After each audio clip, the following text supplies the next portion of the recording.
You're listening to WCYE 95.9 FM. You are listening to WCYE 95.9 FM, the most influential name in Caribbean radio in the tri-state area. Broadcasting from East Orange, New Jersey, the most influential name in Caribbean radio. WCYE 95.9 FM. She's going to be singing Plight of My People. Make some noise for Lady Gypsy.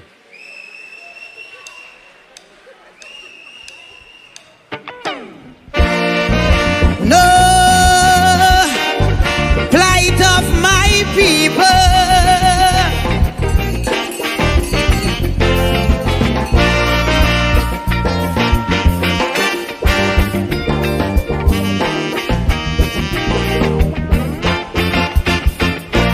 Too much a one thing, good for nothing. Too much a good thing, never enough. I don't know why my black people cannot see. No party never care about we. Every election we so devoted. How we love up we PNM. As soon as election come and go, it's only problem after problem. How could we cope? Man lost the hope. I ain't seeing no solution. Every time PNM come in power, it takes a toll on black man.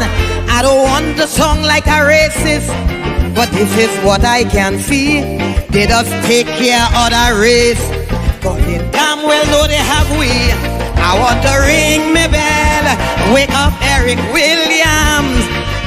Tell him the party found him PNM needed immediate attention. Ring my bell, wake up Mother Cornhawks. Tell she to cast a spell on we party, not what it used to be. I ring my bell, ring my bell. I ring my bell down there.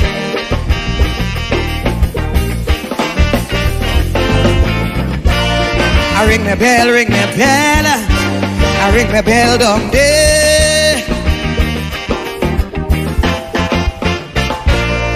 This thing is becoming out of hand. It's time this damn nonsense stop. If you don't sing a PNM song, from Skinner Park you'll be dropped. Calypsonian could have sing what they want. We were the spokesman for the people. Eric Duffy, Chambers Dunphy. When Kamala drunk, how she like to pee. Calypsonian, no, that's no way to go. Too much happening in we country. All this killing spree, young woman body, but only about PNM you could sing. All them songs playing on the radio, all you singing with Kamala do. But when PNM do a wrong thing, I ain't hearing a word from you. I want to ring my bell, wake up Mother Cosell. Every Monday she preach on WAC radio and is the biggest critic of Calypso. Ring my bell, for Patsy and Joni. I want them two cultural lovers to know not only PNM song is Calypso. I ring my bell, ring my bell. I ring my bell down there.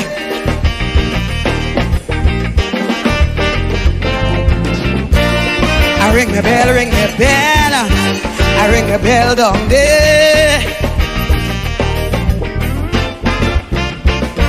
Crime will never stop in this country once black people belly empty. How could a man work in CPEP, maintain his whole family? All you say the past regime was so bad, so much wrong thing they done to we. Now that PNM take over, why poor people going hungry? When PNM win, all African grin. Now we get back we country. All they doing is complaining and ain't doing nothing for we. The mess already made, don't sit in the shade and ponder on we problem. Get off your ass and do it fast and find a way to solve them. I want to ring my bell, wake up Randolph Burrows. Tell him among all past police commissioners, up to now is he I prefer. Ring my bell, wake up the Lord Bryna. Tell him the state of Calypso today is a good thing he passed away.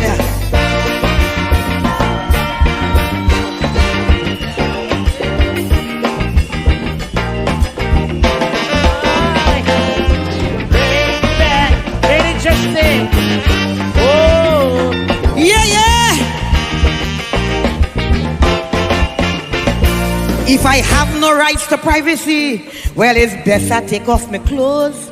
Please apologize, Mr. AG, for uttering those silly words. When Munilal say, hush your stink mouth, the whole country come down on heat. Nobody tell him but nothing for calling a man stupidity. Please don't get me wrong, I am PNM strong. I will stand defend my party. But when my pocket dry and empty, everyone is my enemy. All you take with Carnival Village, no Calypsonian can make a cent. Great is the PNM, I go sing that and pay my rent. Ring my bell.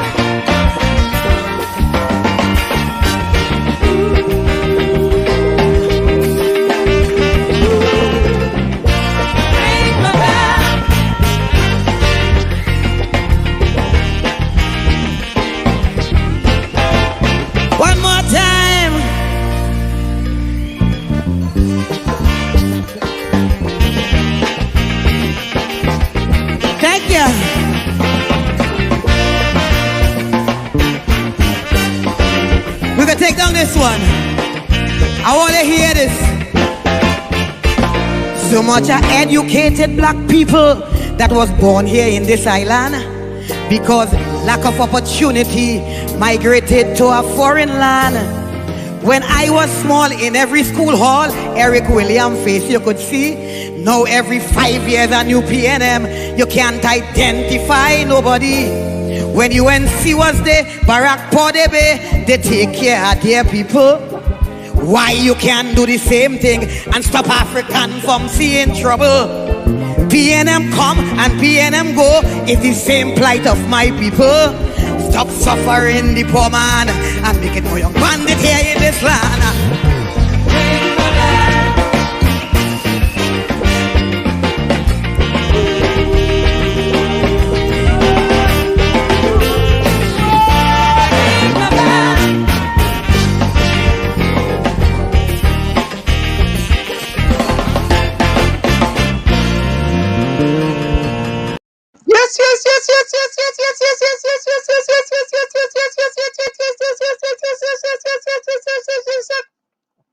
Let me say a fantabulous, splendiferous, marvelous, tremendiferous, splentacular day to all the listeners of WCYE 95.9 FM, the voice of the African diaspora. Yes, let me repeat that.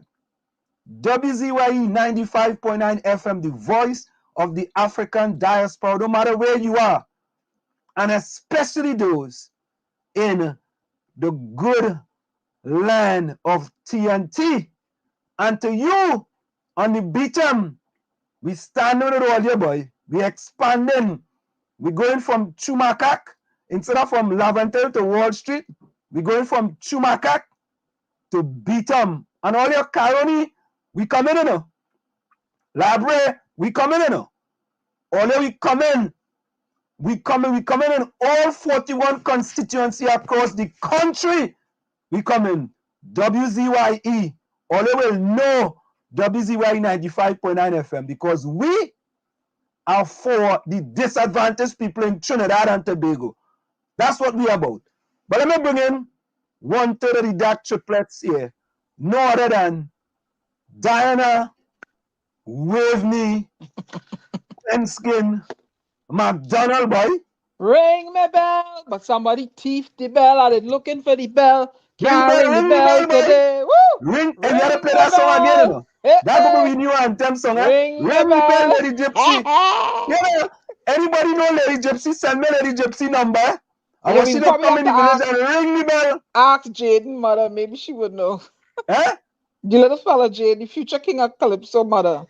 Yeah. We go ring the bell, boy. Ring the bell. Tommy, you have a bell?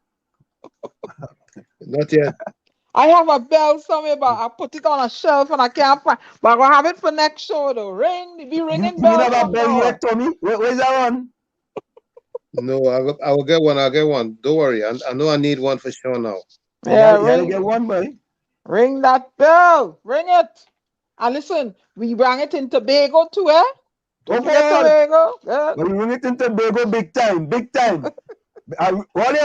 We ringing bells all over Trinidad and Tobago because honestly, we live. You was live in the beat today. Think about it. Eh? Yep. Which other TV station have gone back live in the beat since what happened in there? Nope. What? Which one of them? I'm trying to think. I'm trying to think. WCYE. Oh God, WCYE, boy. But and we had to talk about we good friend Aisha, boy. You could talk about her. I have other things to discuss. I hope you have got close. I have other things to discuss. No, but listen to this all here. I hear I heard don't bust no mark yet. Greet your people first. Then we go deal with that. Don't bust no mark. They are more important. But look what going on here tonight. Fish sticks, leak at the goal. But right now, the man get gold and silver, boy. Fish stick, finally, boy. Tommy, you find Anselm sounding kind of fuzzy, or is it me? Nah, it's you, man. Fix that B mobile phone, yeah, man. I Bejan wax mares, okay. Yeah, you have a B mobile phone. No, I don't have a B mobile phone. I'm with Comcast. I'm with Comcast. Did you sell? No, I don't deal with them knockoffs. But yeah, Fistics coming first and second tonight, you know. Yeah. First time in what? Since this program started? He swim like hell to get there, boy. Funny second. What? Lana, good night. Well, you're going from Rose to Lana. What's wrong with you? Hey, Rose, if you're listening, chime in. Come on. There's enough to go. All right, so I see some things going on here. We have fish sticks in the house. Vonnie Roberts, here in early, boy. Fish stick take gold and silver tonight, boy. He like we partner Gary Griffith who gets silver and bronze, you know. Yeah. Oh, God. Hey, but I know Gary respond to me privately, you know. Boy, Gigi sent me a message on Messenger, boy.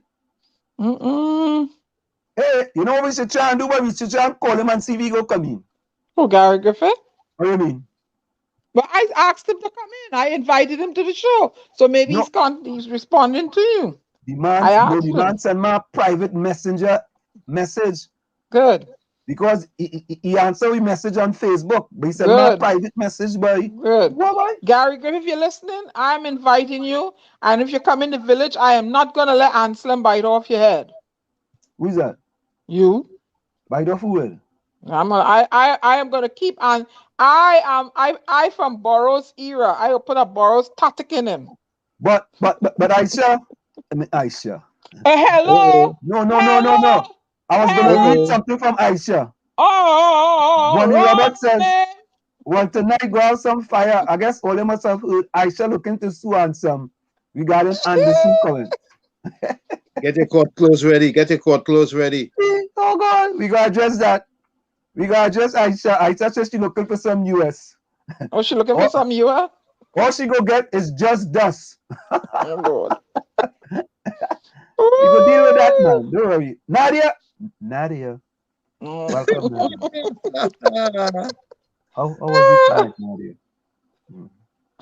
Yeah. I hope you're doing fine, Nadia. Oh my goodness. Oh, Lord. But Nadia, you said good night to everyone, and you didn't give me a special hi, Nadia. Oh. Why is that? Hey, D, you listening? Oh, God. Hey, nah. D, lock all the doors. Don't let him in tonight. Lock the doors. Yeah. Nadia says, Aisha is money hungry. Oh, Lord. Money hungry. Every way she could get free money, she going. What? Oh, Lord. What? Hey, I have to put up a just in case I have a because we have to be careful, because Aisha will soon we know. Aisha will start to go and get some US dollars to get an attorney. But I want to listen to this. Watch now. I guess some attorney who living in America listen to Aisha Wells show. And Aisha will say she going and sue. Well, Pastor Google come in, and Pastor Google using, I don't know, his Pastor Google father is an attorney. Oh God. And Pastor Google is going to use his father attorney for Aisha. Right? Okay. Right? So, Oh, Lord, let me stay on Aisha, please save your money. Please, Aisha, I'm begging you, Aisha. Aisha, save your money, Aisha. Aisha, save your money and spend it on your kids, eh? Please, I'm begging you. All right? Don't waste your money. Right? But, you might have, allegedly, you may have had contracts from, the PNM allegedly, right? And you might be able to get in a lot of money that you can pay a U.S. attorney. So, yeah, what I want you to do, Aisha, hire a U.S. attorney quickly. Don't wait. All right? Don't wait. And what it is, you want to send a pre-action protocol? Yeah, Aisha? But I go call she, I go call she.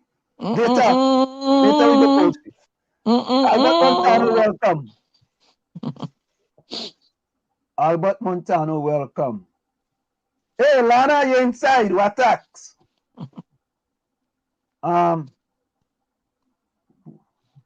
Chris Watson, boy. You're in the village again, Bana. Oh, God. Boy, fish taking easy, boy. Mosquitoes like PNM government sucking out people dry. Oh, God. Lord have his mercy. Highly inside, boy. What tax highly inside? Let me see who else, boy. Yeah. I just went into Midtown. I'm coming back. Eh? Huh? I just went up to Midtown. I'm coming back to the village just now. All right, cool. Nuts cake inside. Gary Mahabia, boy. Gary Mahabia inside, boy. Troy Smith, you inside, partner. What tax? Hey, Nuts cake say I just hear Aisha go sue wall sue. Oh, God. Nuts cake get a new one, boy. Wall sue. Ole boy, yeah, boy. Aisha Wells, boy. Aisha says she going and sue. Who's she suing you? Well, no, she's suing WCYE 95.9 FM.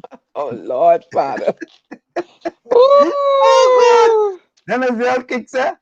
It must be a cozy board answer. So no marginalization. You have to expose the plight of the Indians in TNT too. You know, it have plenty people that do that in our run. Oh, yeah. Hey, look, my partner from Virginia, boy. Eugene Julian, boy. My PNM partner, you know. All you. And I started all here. I have plenty. And, you know, we ought to put you. Do you know who Eugene Julian is? Yeah, he did attack me one time on social media. Nah, Eugene. Yeah.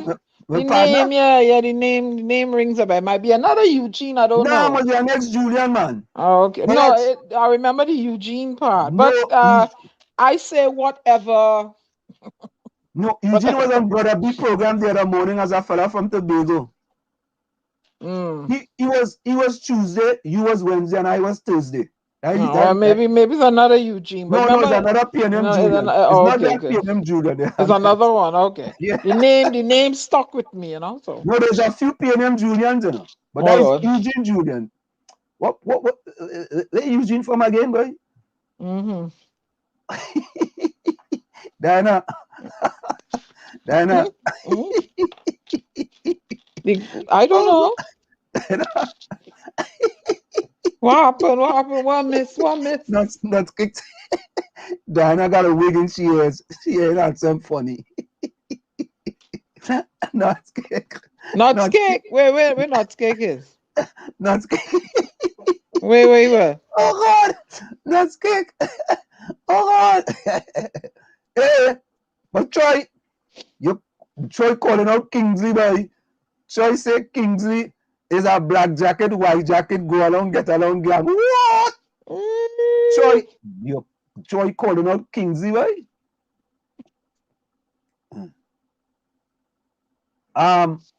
What you say? Anselm, yeah, boy, I really like Gary Griffith. I have no power in Boston Rowley files, you know. Oh. What file guy give it? Hey, wait now. Hey, not scared. Kingsley sell mouth in truth? Nah. But Kingsley is my partner. My partner go sell mouth. Not scared get telling lies on Kingsley. Not scared can't believe that. I don't believe that. Not what it is? Aisha want US dollars. Aisha want US dollars. She can't get TT from the PNM. But she want American money. Oh, Lord. Oh, God. But yeah, if you listen to the video, the man say, Aisha Welcher.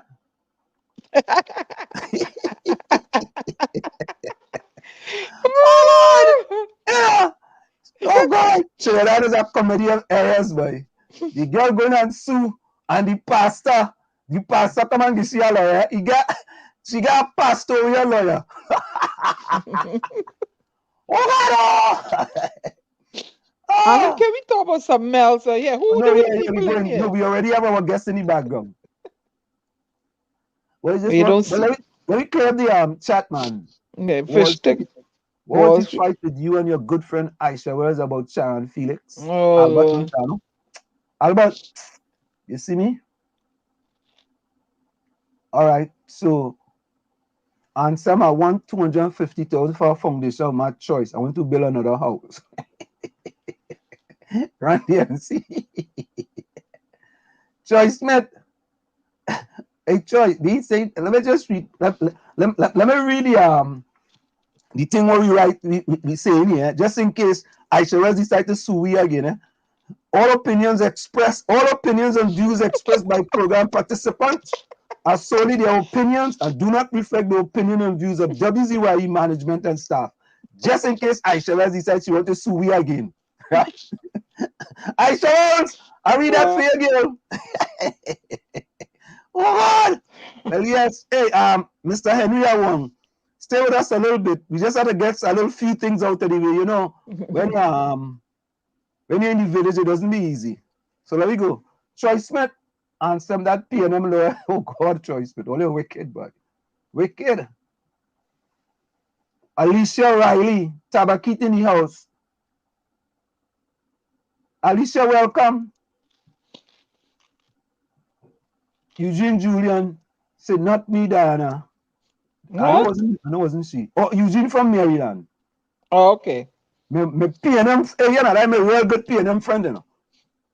Anything Dr. Rowley say, Eugene was defended, boy. If Dr. Rowley say, if Dr. Casey say the sky green, June, Eugene, he defending that. But Eugene, you know, is my partner. I have plenty partners. Curtis Montreal, boy, you're inside. Look, Wendy Samaru is back. Wendy, you're back, boy. Hello, Sax sister. KB United is back. KB still lawyer coming for you. Oh, God. KB, I feel like a minimum wage lawyer, you know. All I know is a minimum wage lawyer. Oh, God. That's looking troublesome, you know. Oh, God. Fistics. Yeah, fistics. Hey, but Albert, we are alive today with Hey, but Lana, hear this. Lana, if all you want to do this school tomorrow, all you call me and be doing this school tomorrow, Lana. All right? Call me, we doing it live. Anybody in Trinidad and Tobago, if all you have issues and all you want to go live, we'll give all you the opportunity to go live on WCYE 95.9 FM. Yep. Okay? You can go live. All you call us, send us an email, wcyefm@gmail.com, wcyefm@gmail.com, and we will go live. We went live in the Beatum today. We'll go live all across the country, all 41 constituency. All remember when Espinay talk about all the people in petition going? All. We want to cover all 41 constituency. We leaving out none. None. PNM, UNC, ILP, PDP, all. All right, let me finish here. Mr. Awong, just give me a minute here quickly. Oh, Oh God, Fish Sticks, all ain't easy, you know. Fish Sticks say Wall Street, you're supposed to say management of WCYE and not the views of Aisha.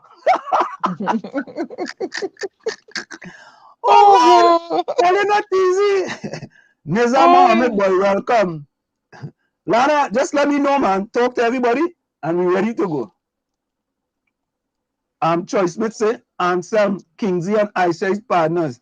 He looking for money to finish the pool. Oh Lord.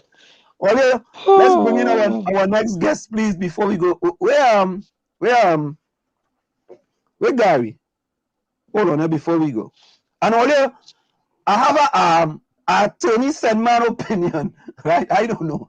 Like they like to hear WCYE 95.9 FM because me really look for no attorney. But our attorney already sent me something regarding Aisha trying to get us dollars. The only kind of dollars she will get is $dollars. Because that US in there too, you know. DUST. she getting dust in she face all the time. All right, hold on. 1 minute. Let me just do this quickly here. We're going to bring in our first guest in the village with the dark triplets on WCYE 95.9. Okay, here we go.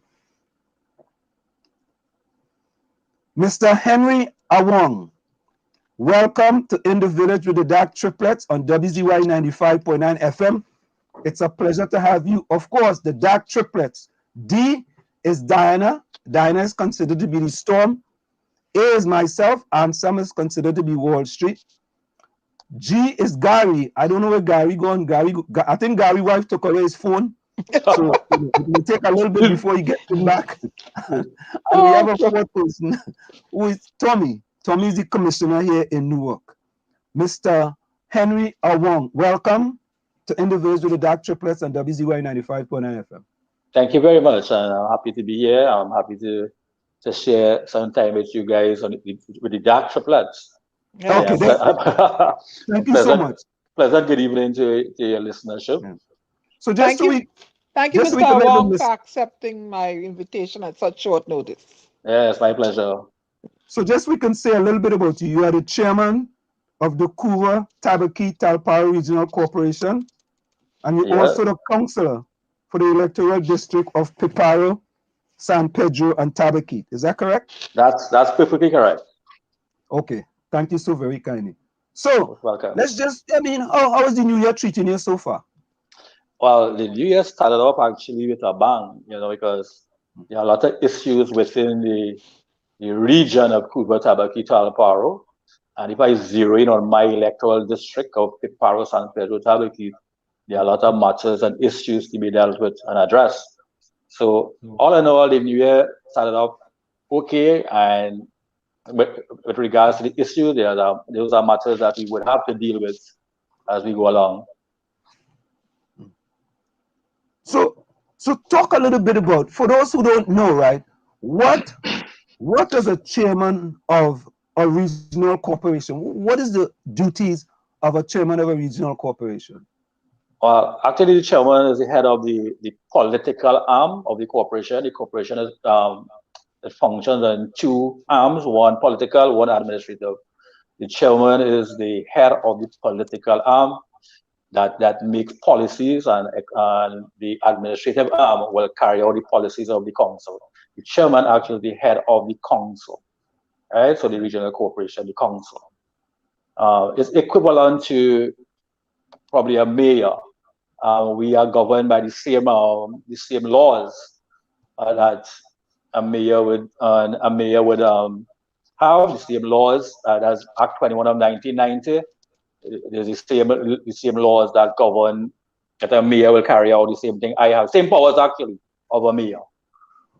So does the councillor, who is yourself, sit down with the chairman of the corporation? Yeah, that's how it is. Because from amongst the elected officials, the council would sit and elect a chairman from amongst themselves. Right. So in this case, with regards to me being the chairman, I was elected by the other colleagues who would have fought an election, and on the day of swearing in and so on, when they have the ceremony and thing, they would elect a chairman from amongst themselves. So, what exactly does a councillor do? What exactly does a councillor do? A councillor represents the interests of the electorate or the burgesses within his or her electoral district. Added to that, they are all members of the council. The council would, as I said before, set policies. Also, they will approve all expenditure of the corporation. So every cent that is to be spent by the corporation must come to the council for approval. So the council will determine, well, look, there's a proposal here for the construction of a drain, and this is the estimate for the drain. The council will sit, they look at the estimates, they ask relevant questions, and then they say, okay, we approve this. This will form part of our program. So the councillor actually will represent the interests of the burgesses within his or her electoral district. Also, they sit as a member of the council who would make certain decisions. So, Mr. Awong, we already hear people saying in the chat, I know him to be a very humble person. Another person says, Chairman Henry Awong is a hardworking, grassroots, high humility, great listener, and a leader. We are privileged to have him as our chairman at the CTTRC. So people are always saying good things about you. Yeah, well, I stay grounded, rooted and grounded within the communities.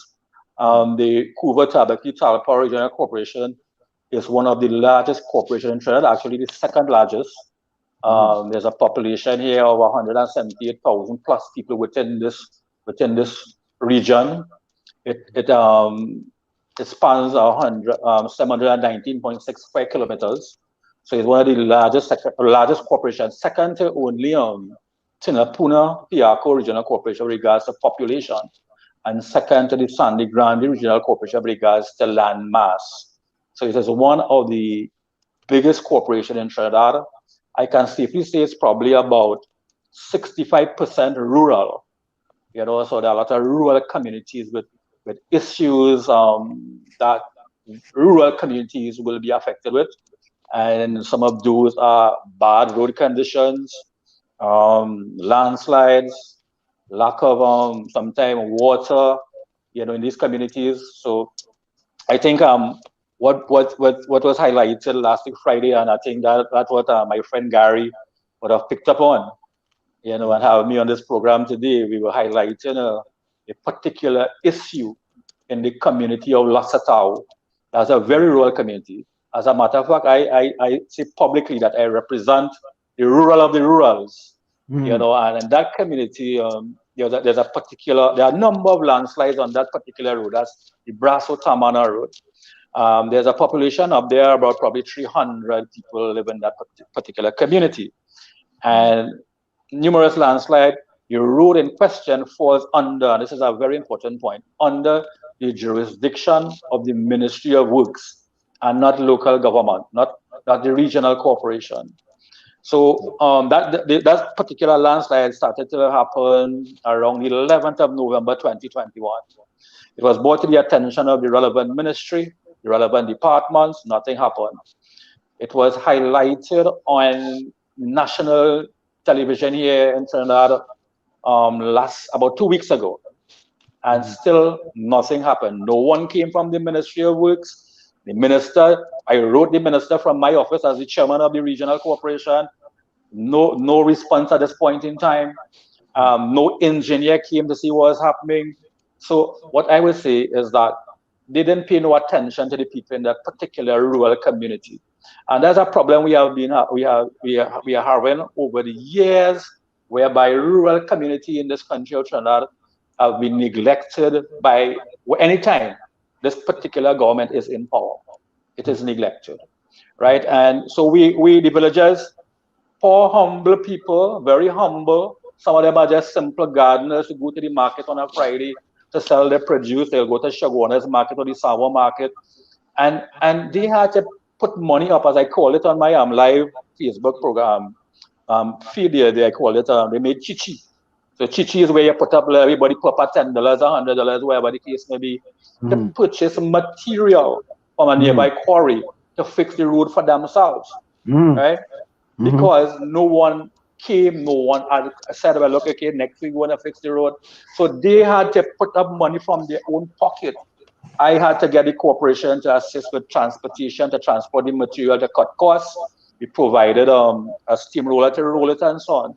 But it is unfair and it's wicked, and it's an advantage against poor people in communities who pay their taxes, to have to fork out money from their pocket in these hard and trying times, with a lot of people are unemployed, to purchase material to fix a ministerial works road. And I think that is an advantage against poor people, it's an advantage against rural communities, and it's something that needs to be addressed. You know, Jimmy Carter says the measure of government is how it deal with its most vulnerable citizens.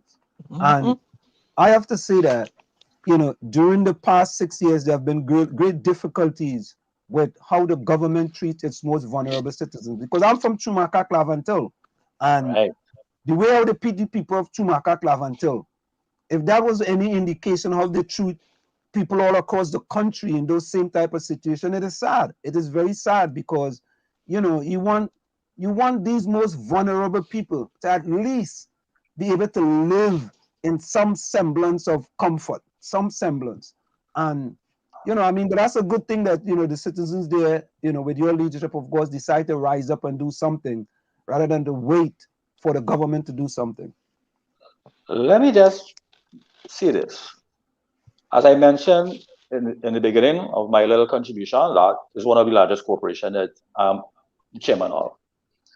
And let me just tell you, for this fiscal year, when the budget was read, somewhere in the early October, 1st or 2nd of October, whenever it was, or end of September, my corporation was allocated $1.4 million for for purchase of material and supplies to maintain roads, bridges, drains within this region that I just said how large this region is. $1.4 million. 14 councillors vying for a little piece of that, because there are 14 councillors that make up the council here. Right? So if you divide that into 14, that's 100,000 per electoral district. You know, to do repairs, to fix road, to fix drain, to fix bridges, because, you know, we still have wooden bridges in parts of this region. Wooden bridges that is fixed and repaired with planks, wooden planks. Right? That's still happening. So when you give me $1.4 million, what it is you're really saying is neglect for this whole region. When the past government, when I say when the People's Partnership was there, we used to get at any time, we used to get around $8 million under that same vote.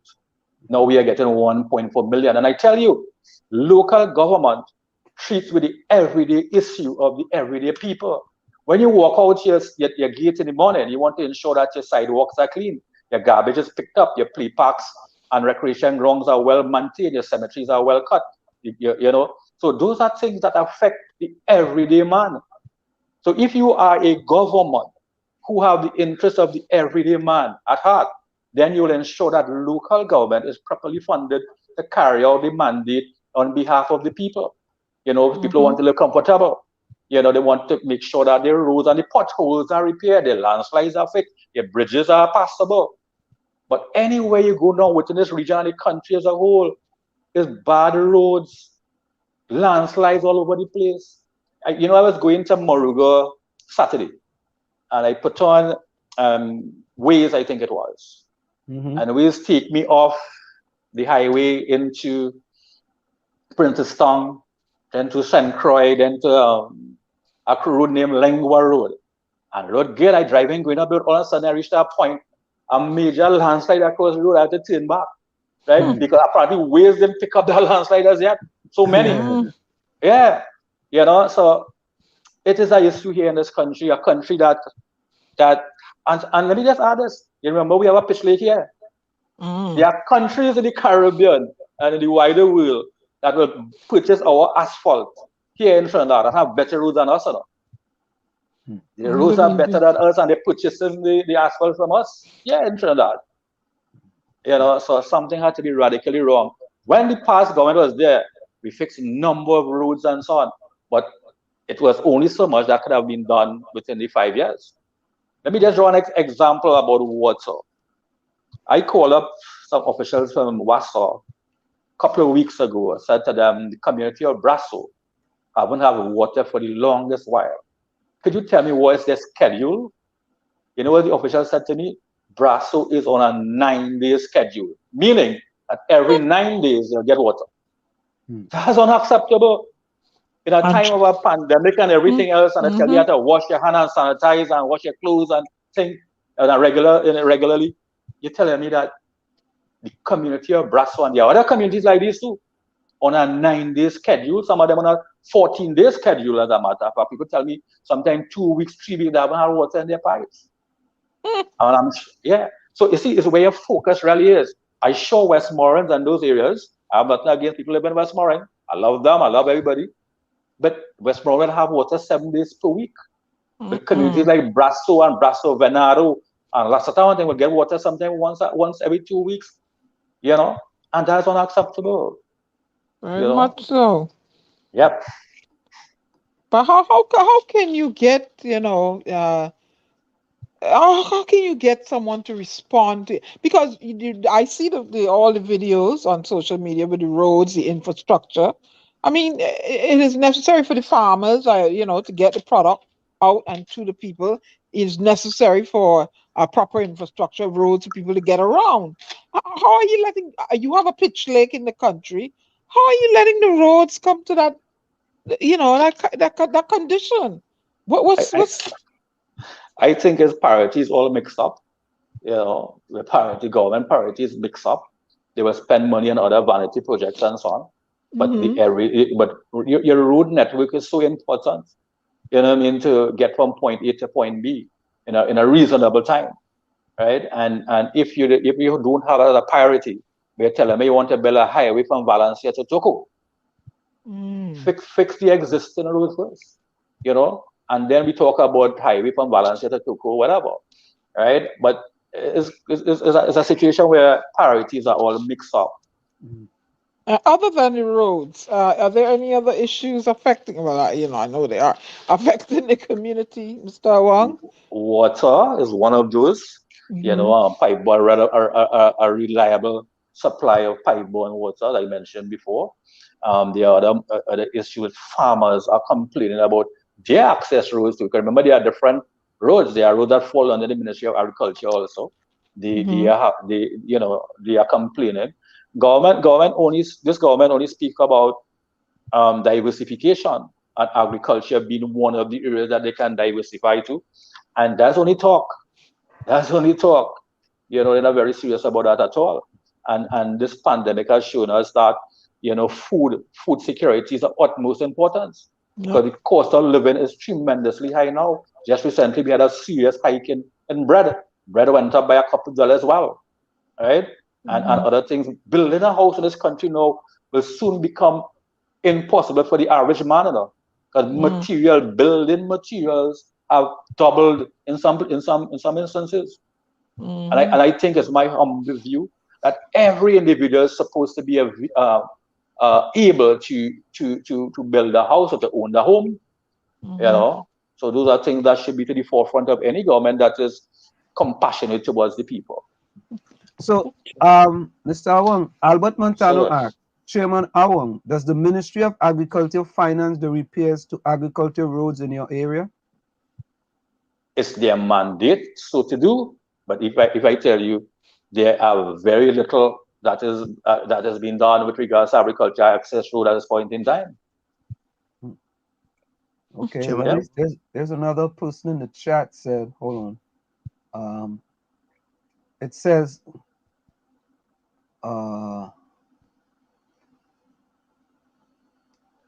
Chairman Awong is a forward-thinking. He sees local government as not only to fix roads and bridges, but also for all aspects in our daily life. So I'm thinking this is someone in your constituency. Yeah, who lives in that constituency. And yes, because sometimes it comes over like we are only here to deal with road and drain and garbage, and Those are important. Those are critical. Those are, as I said before, important to the everyday man, you know. I think, but there are much more we can do as local government. For an example, local economic development is one of the things I'm pushing at my corporation. Is a means and a way that we can create jobs within communities. There are a lot of beautiful sites within this region, right? That will enhance local tourism. You know, and I can just mention some of the sites, like we have the 85 feet Hanuman Murti down in that's Orange Field, somewhere down Orange Valley. And then we have the you must have heard about the famous temple in the sea. You know, we have areas like we have one of the oldest remaining mud temple, what they refer to as the Kutia in Couva. We have in Tabaquite area the Northeast Tunnel. We have the San Antonio Cocoa Estate, whereby people they still process the cocoa using the traditional way, like of dancing the cocoa and so on. You know, so there are a lot of beautiful sites here that we can develop and to foster local tourism, but it takes the will, and I'm pushing that at the corporation.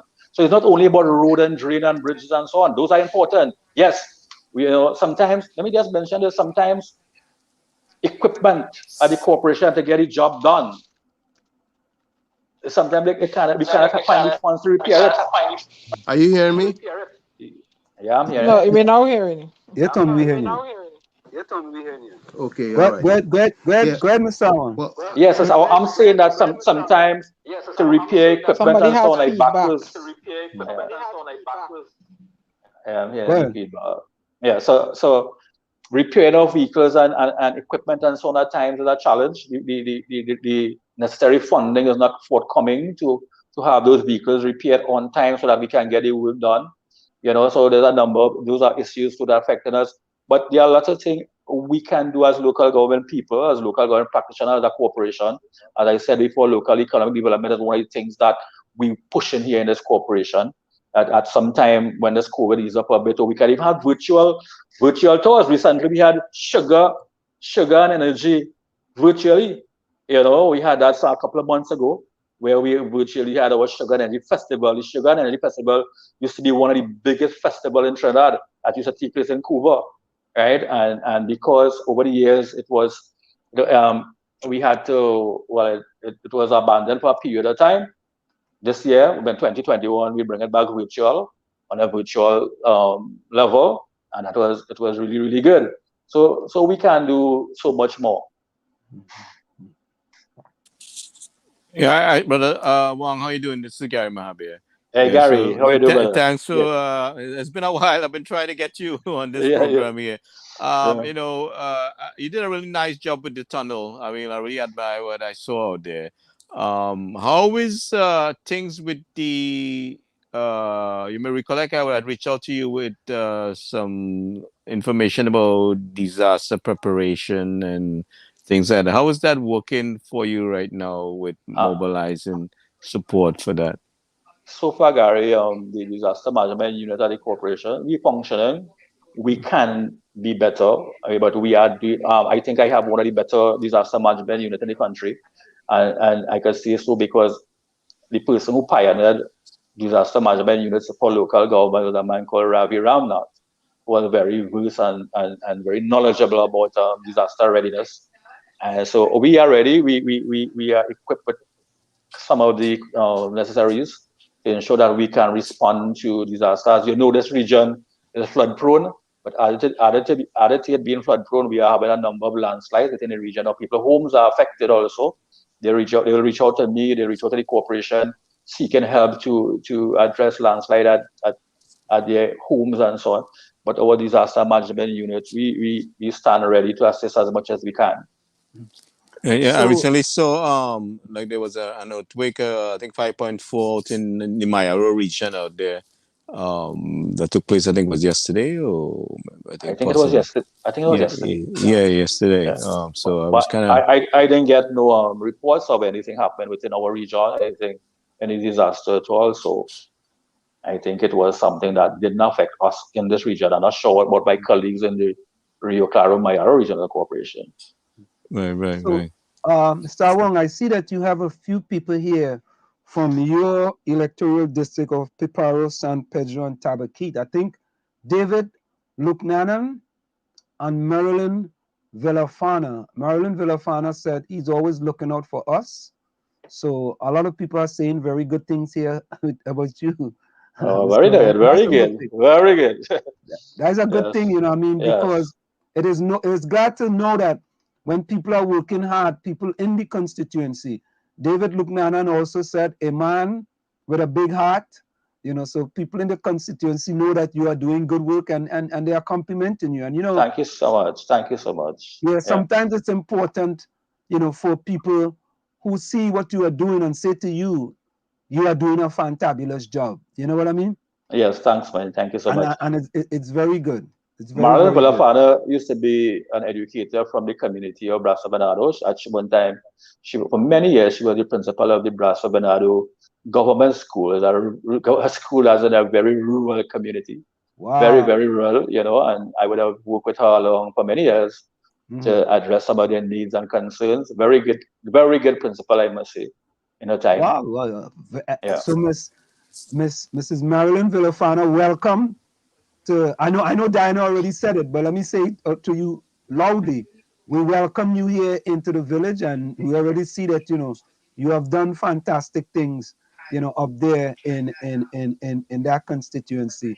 And that's what it's all about, you know, it's people working hard, working together, you know, and welcome Alicia Riley also. Right, yeah, and Marilyn says he's joining hands with the villagers and fixing roads. So let's quickly take a look at that video that I think Gary saw, which brought you here to WCYE 95.9 FM.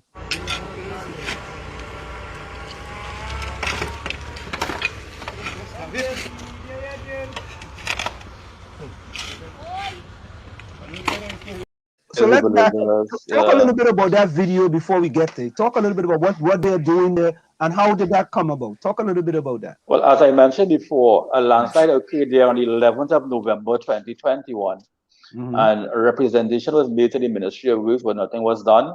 On about 2 weeks ago, we highlighted it on the national media. No one came, no one offered any help, no one offered any support from the Ministry of Works Highways Division. The minister didn't call. I wrote him from my office here as the chairman. No response was forthcoming up to this point in time. No response is forthcoming. And so the villagers decided one morning, here, what happened? This is as much as we can take. They all came and they contributed towards pooling some funds. They went to a nearby quarry, they purchased the material. I provided the trucks from the regional corporation and the roller to roll it in and so on.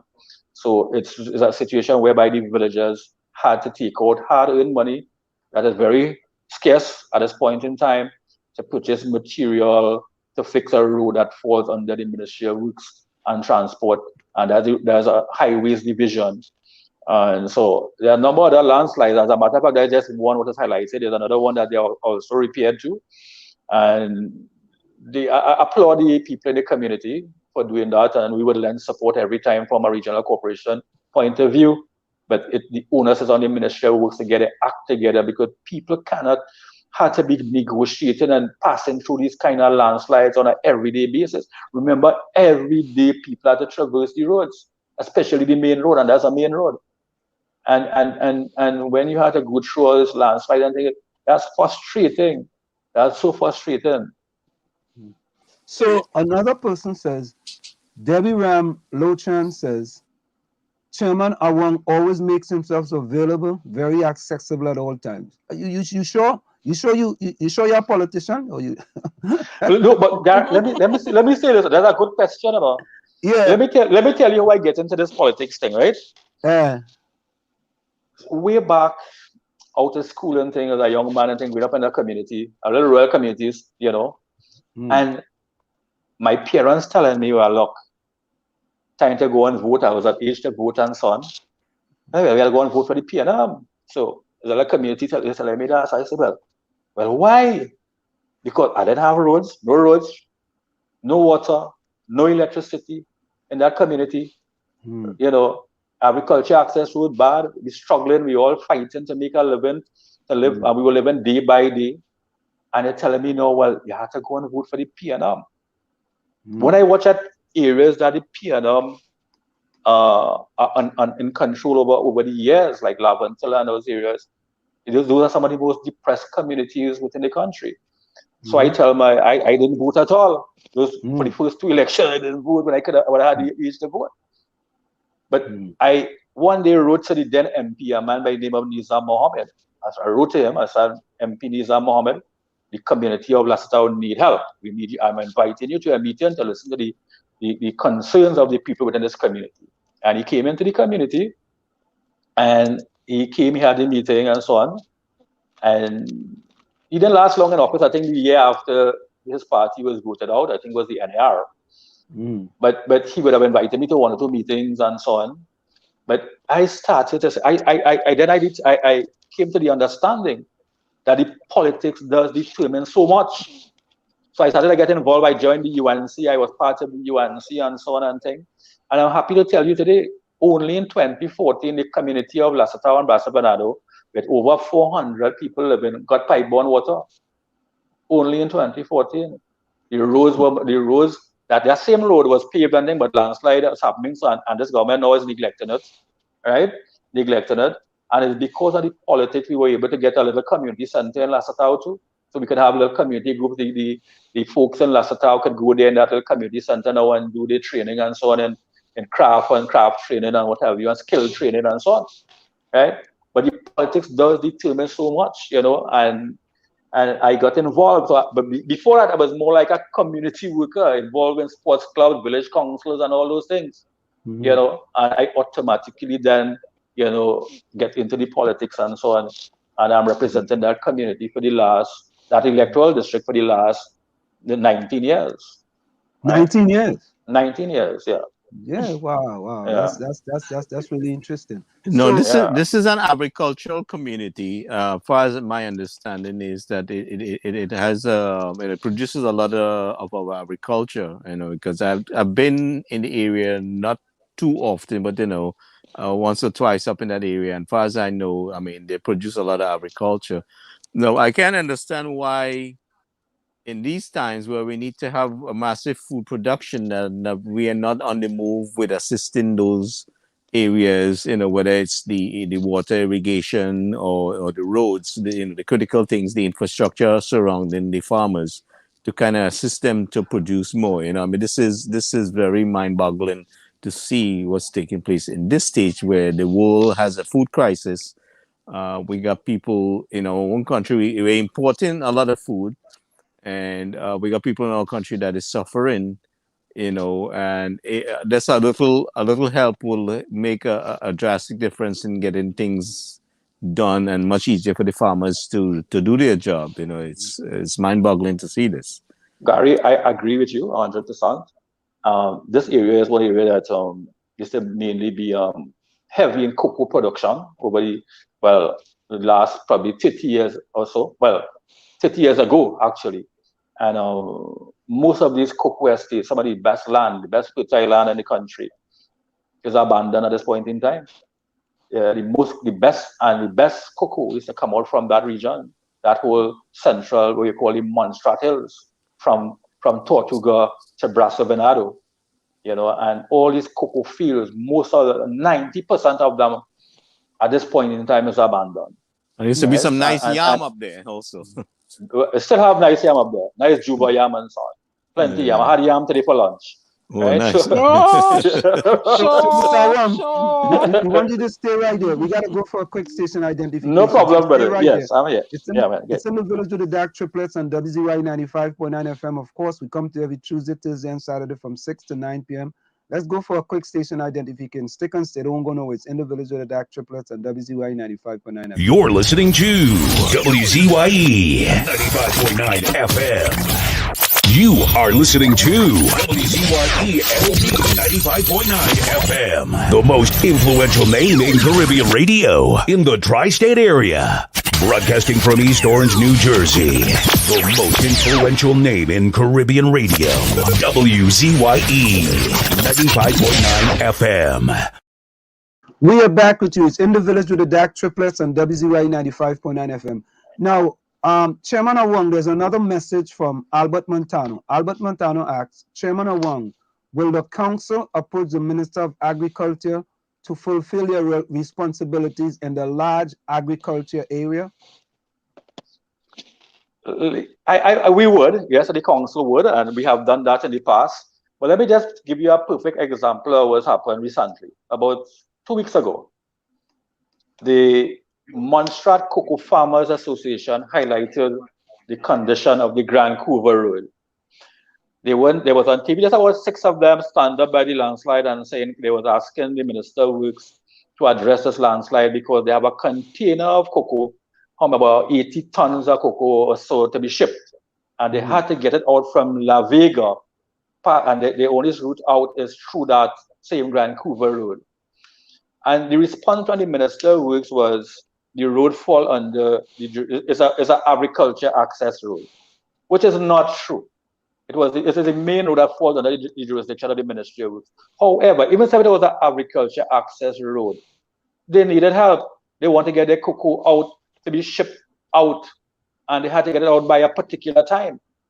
So they reached out to me after the minister said that on television, and I got some little resources from the corporation and the area that they had concern with. We addressed that from the corporation. And it's not a Ministry of Work, it's not a corporation road, but I had to reach out because the farmers reached out to me. And I born and grew up in a cocoa and farming community, right? So we did assist, and they were able, and they were so thankful that they got their produce out, and it was exported on time and everything else. So you see, the thing is, agriculture should be given more priority in this country, right? It should. Exactly. Yeah, it should. And regardless of if it's an agriculture access road or not, have the farmers reaching out to you, and the talk about agriculture is one of the ways that we can diversify the economy, and thing is true. But government, especially the present government, they had to put more resources into agriculture and make it something that people want to get into. In the United States of America, one is the most highly subsidized industry is the agricultural industry in the United States of America. What I don't understand and I cannot tolerate is you call one minister and they pass you to somebody else. It's not that, okay, I will see what I can do to assist and take the opportunity and the interest to contact the relevant authority and get back to you, in the sense that, okay, so it's a Minister of Local Government issue. All right, I'm gonna get together with the Minister of Local Government, and we're both going to see what we can do. And maybe I'll also call the Minister of Agriculture and see if we can all meet with you and discuss how we can all move forward with this. Instead of just saying, "Oh, that's that guy problem," don't worry with that issue. That's it. That is something that we have to address it, and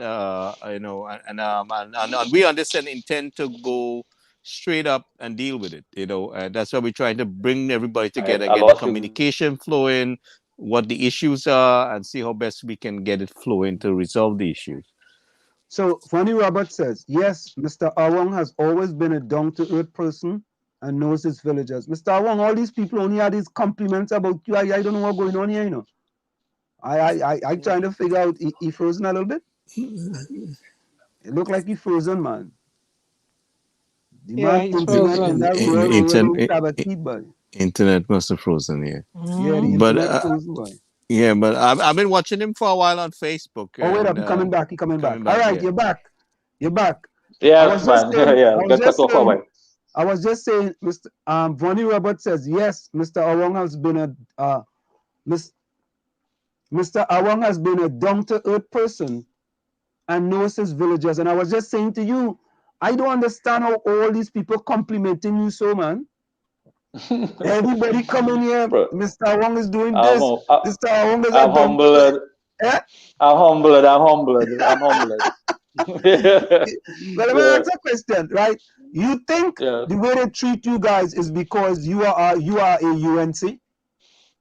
You are supporting UNC? I would have to say yes to that. Meaning that. Why so? Because of petty politics, and rural communities mainly support, the present opposition at this point in time, rural communities. And regardless of who you support, at the end of the day, we all should put our shoulders to the wheel to have a better country. And, and if agriculture is one of the areas that we see have potential to create jobs and so on, regardless of where it is, let's support that. Right? But the history will tell you that once this present government is in power, rural communities always suffer, always suffers. And not only rural communities, but communities that is held by the constituencies that is controlled by the opposition. And that's so sad. Indeed. Yeah, I hope that there will be one day in Trinidad and Tobago where we put aside, where we have an election, whoever get elected, and we put aside petty politics and start to, stop creating this divide, whereas because you are UNC or you are PDP or you are PNM, if the PDP is in power, they're not dealing with the UNC and the PNM people. If the PNM in power, they're not dealing with the PDP and the UNC power. If the UNC in power, they're not dealing with the PDP and PNM people. Because at the end of the day, they are all citizens of Trinidad and Tobago. And they all pay taxes. And to me, the coffers of the country belongs to the people. Definitely. So I agree. you shouldn't be starving the people because they may not have voted for you, and we have to cut out that politics in Trinidad and Tobago. Yep. You see, is added to that too, is what priority you put local government on. As I said before, local government deal with your everyday needs. Fund local government properly, and the people will be happy at the end of the day. When people walk out the house and they're driving and get the road and thing, they will be happy. You understand? But when you frustrate the whole system and you frustrate the corporation with petty funding, you give me 1.4, give Couva, Tabaquite, Talparo Regional Corporation 1.4 million to maintain roads and bridges and drains within the region. What is you really doing? And what can we do with that? Really? So here's another one from your region or constituency. Let me just say constituency or regional. Yeah. Indra Harry Prasad, of course, welcome to In the Village with the Dark Triplets on WCYE 95.9 FM. She said, our chairman would like to do more, but because of funding, he can't do what he would like to do for the people of his constituent. But always there for us and do whatever he can. Another compliment there again. Thank you, Indra. Thank you so much. So you can see that you are, in spite of any shortcomings, you are still trying to do your best for your community. Let me just tell you this, it's not easier. What you have to do as a local government practitioner or counselor, you have to be involved in everything in the communities. You have to know your communities and be involved. They have a sports day, you have to show up. If there's a funeral, you have to show up. If there's a wedding, you have to show up, and keep in contact with them and let them know, you explain to them the situations and so on. And that's how we survive. You remain accessible to the people and fully definitely. Let me say that afternoon to a friend of WCYE 95.9 FM, Anderson Wilson, boy. Anderson, you're inside, boy. What else? It was hot in the beatum today, Ansel, man. It was hot in the beatum today. So today, Mr. Awong, we did a show live and direct from the beatum. Right? So if you have any situations in your constituency and you want to highlight it, let us know. We send you a link and we will highlight it. And it's global now. It's not just local. Thank you so much, man. I appreciate that. Yes. Yeah. Just send it to us. We send you the link. You come on and we do a live right there and then. We don't wait. We don't wait to do live. We just do live right there and then. So call me, send me the information. Yeah, you can just send Diana the information and we're up and running. Lovely. I'll be calling Diana regular. Yeah. Don't let your wife know. Hey? Listen, this is what's important, right? This is not about party, This is about country. Yep. Nice. Good. And people just get tied up with this. This is about country. And when we have a government, the government's supposed to look after its most vulnerable citizens of a country. Jimmy Carter said that. Well, you will judge a leader by the social conscience that that leader will show. And that's how you actually look at your leaders. I know my leader of my party is very compassionate towards people, and that's one of the things that I would always support. Yeah. But these are people that are producing for the country, and you're causing stagnation by not supporting or getting involved in what's the issue that's affecting them from producing. And this don't make any sense to me at all. The politics has to really be flushed out the door, and we have to call out those who are deliberately hindering production because of petty politics, but Gary, the farmers in Tabaquite, they are known as the tabac farmers. They produce thousands of kilograms of fresh vegetables in the market. The day they stop producing in tabac, the price of vegetables in this country will escalate. And those farmers, in many years they asking for land security, for land tenure, because they are cultivating on state lands, right? And for some reason, the tenure is not regularized. But if you go and visit those farms in Tabaquite, man, you will be surprised at the beautiful vegetables, fresh vegetables that come from those farms in Tabac, and they get no support, they get no help. A couple of times flood wash away their crops. They will get no compensation because they are not this. The minister says that they are not on the area that they're farming on. They are illegal. But they are producing food, right? And why don't we work with them? It's always some kind of excuse shifting the shifting the responsibility. And this is something I personally cannot tolerate. I would help them from time to time with their roads, do a little patching on the roads for them and things, but they need land security in order to access all the subsidies and so on. Lana says, you see the same farmers the government reaching out to get produce for hampers. So those, when time come, these farmers are very valuable. Very good point from Lana. Very good point. Yeah, absolutely. Yeah. So like I've been telling you guys, we have not really worked with those that were producing the agriculture in the country. They never got the necessary help to fix the infrastructure problem, fix the irrigation, fix the roads, the simple basic things that is common sense to do. The priority is elsewhere. First of all, if you're going to put up a structure, you have to strengthen the foundation, and we don't seem to understand that we have to strengthen our foundation. I agree. We're running to put up the roof, and you build a solid foundation. It's constantly you're seeing that, But like I said, just help us with understanding the issues, and we're going to take it on head on from this end. Very good, lovely. So, Mr. Awong, Albert Montana wants to know, who is the owner of the estates in Montserrat Hill? There are a number of, they used to be owned by big farmers long ago, like you had the Agustini, you had San Salvador and San Antonio and so on. Over the years, some of them had changed hands and so on, but major owners are people still from that era and time, There are a few smaller farmers, the smaller farms and so on. They own some of those farms and things. Another question from Fishstick, Mr. Awong, do you get calls from other corporations experiencing the same problems what you are encountering? Yes, we all. Let me just tell you this, my colleagues in the P&M Control Corporation, where we meet and we sit, and we have a little chat, they would tell me about all the frustration they're going through too, but they can't come public and say it. But they will tell me. Yeah, they will tell me about all the frustration they are going through to other regional corporation with limited or very little resources, to address the needs of the businesses within the region.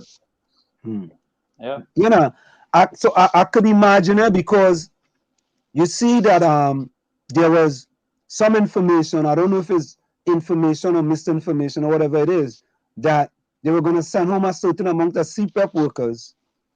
So I mean, it just seemed to be that when you are in a disadvantaged position in Trinidad, right? The current government seemed to want to disadvantage you even more. And I say that, plain talk, bad manners. these people are at the lowest of the barrel, and I could say that because my mother was a water carrier. Right.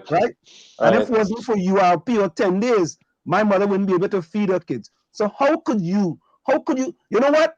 Do I know carnival and give them people the carnival money so they could put food on the table for the kids? We don't have to have carnival in 2022. But let me tell you, before you go, I like carnival too. I like carnival too, but that's inhumane. I mean, you target the people at the lower end and you tell them, well, they no longer have a job in the morning. Sometimes these people pay a little, they take out some little stove or something on installment and they pay them every month and so on. When you take away that job from them, they are paying it. How they go, the court something could come and take the little fridge and stove and thing. Other than that, they put food on the table. You understand? Yeah. But I just don't understand, boy, how you could sit or you could sleep in a 5-foot tower. And you go down to the lowest of the lowest, boy. CPAP workers, boy. To me, that should be untouchable. Exactly. And CPAP, they does do a good job, I must admit. It does do a very good job. And I think we depend on them. We depend on them heavily. In fact, that team of people needs to be expanded because of the work demand in the country, where they can be supplementing where WASA is not picking up the slack, and fixing the roads, and we need to find a way to work together with these organizations that we have there and the local government, municipal government, and WASA. Those people can help pick up the slack. We'll be lacking the manpower. Yeah, I just want to highlight one thing again. One of my colleagues, the vice chairman of the corporation, Ryan Rampasad, he has started an initiative a couple of months ago, whereby he got some used computers, that is desktop computers, donated, and they repair these computers and give it to families or give it to students who doesn't have access to computers and so on. I saw that a while ago. Ryan was doing that. In fact, Ryan is doing that very well. Yeah, so far he have done 55 those already, and I just wanted to highlight that as some of the things that councillors does within their various districts and so on. In time of need, where everything now is virtual class and everything else, and there are people still, there are students and children and things who still doesn't have a computer or access to any kind of device. And Ryan must be complimented for that. At the corporation at one time, we did purchase some of these tablets and we gave to needy children and so on.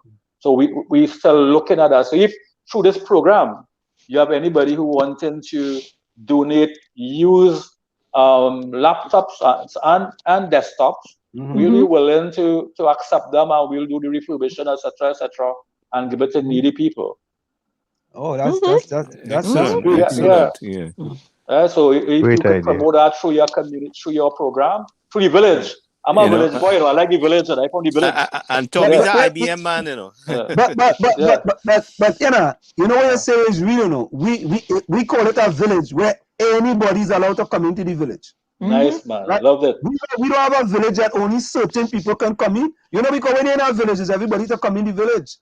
Yes. That's why we call it in the village. Because we want people to come in and discuss things that are going on. Because listen, we did a live today for the BTM. And we had WhatsApp people working like they never worked before for at least 2 hours. 2 hours, but they're working, but they get man sleeping on a truck, he don't wake up.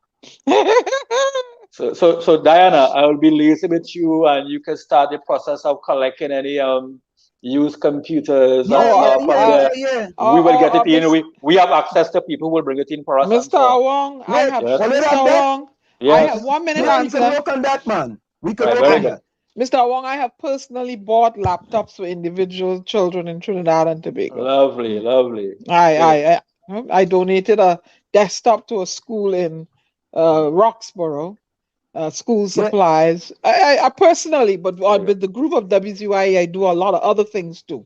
But on my own, I'm very passionate about children. One moment answer. I'm very passionate about children.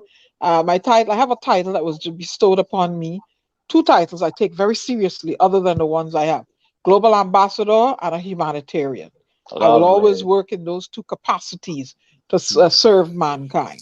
Nice, great, excellent. I think I was going to say that the biggest part of this kind of thing is for someone to ship it to Trinidad. You know what I'm saying? Right. Yeah. And we can work on that from our end also, right? We can work on that shipping part of it. All right. So so basically, what I can do, I can put out something on social media indicating anybody have to send it to me. They can ship it to me. Just pay them, ship it to me, and we can make arrangement. That's how we can Lovely. Yeah. So we'll work out the thing.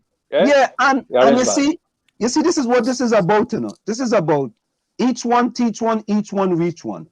You know, it's not difficult, right? And if we put the other things aside and think about country, I say this over and over and over, right? We could get so many things done. And we can say, right, government, you don't have to do everything. We go do something for you.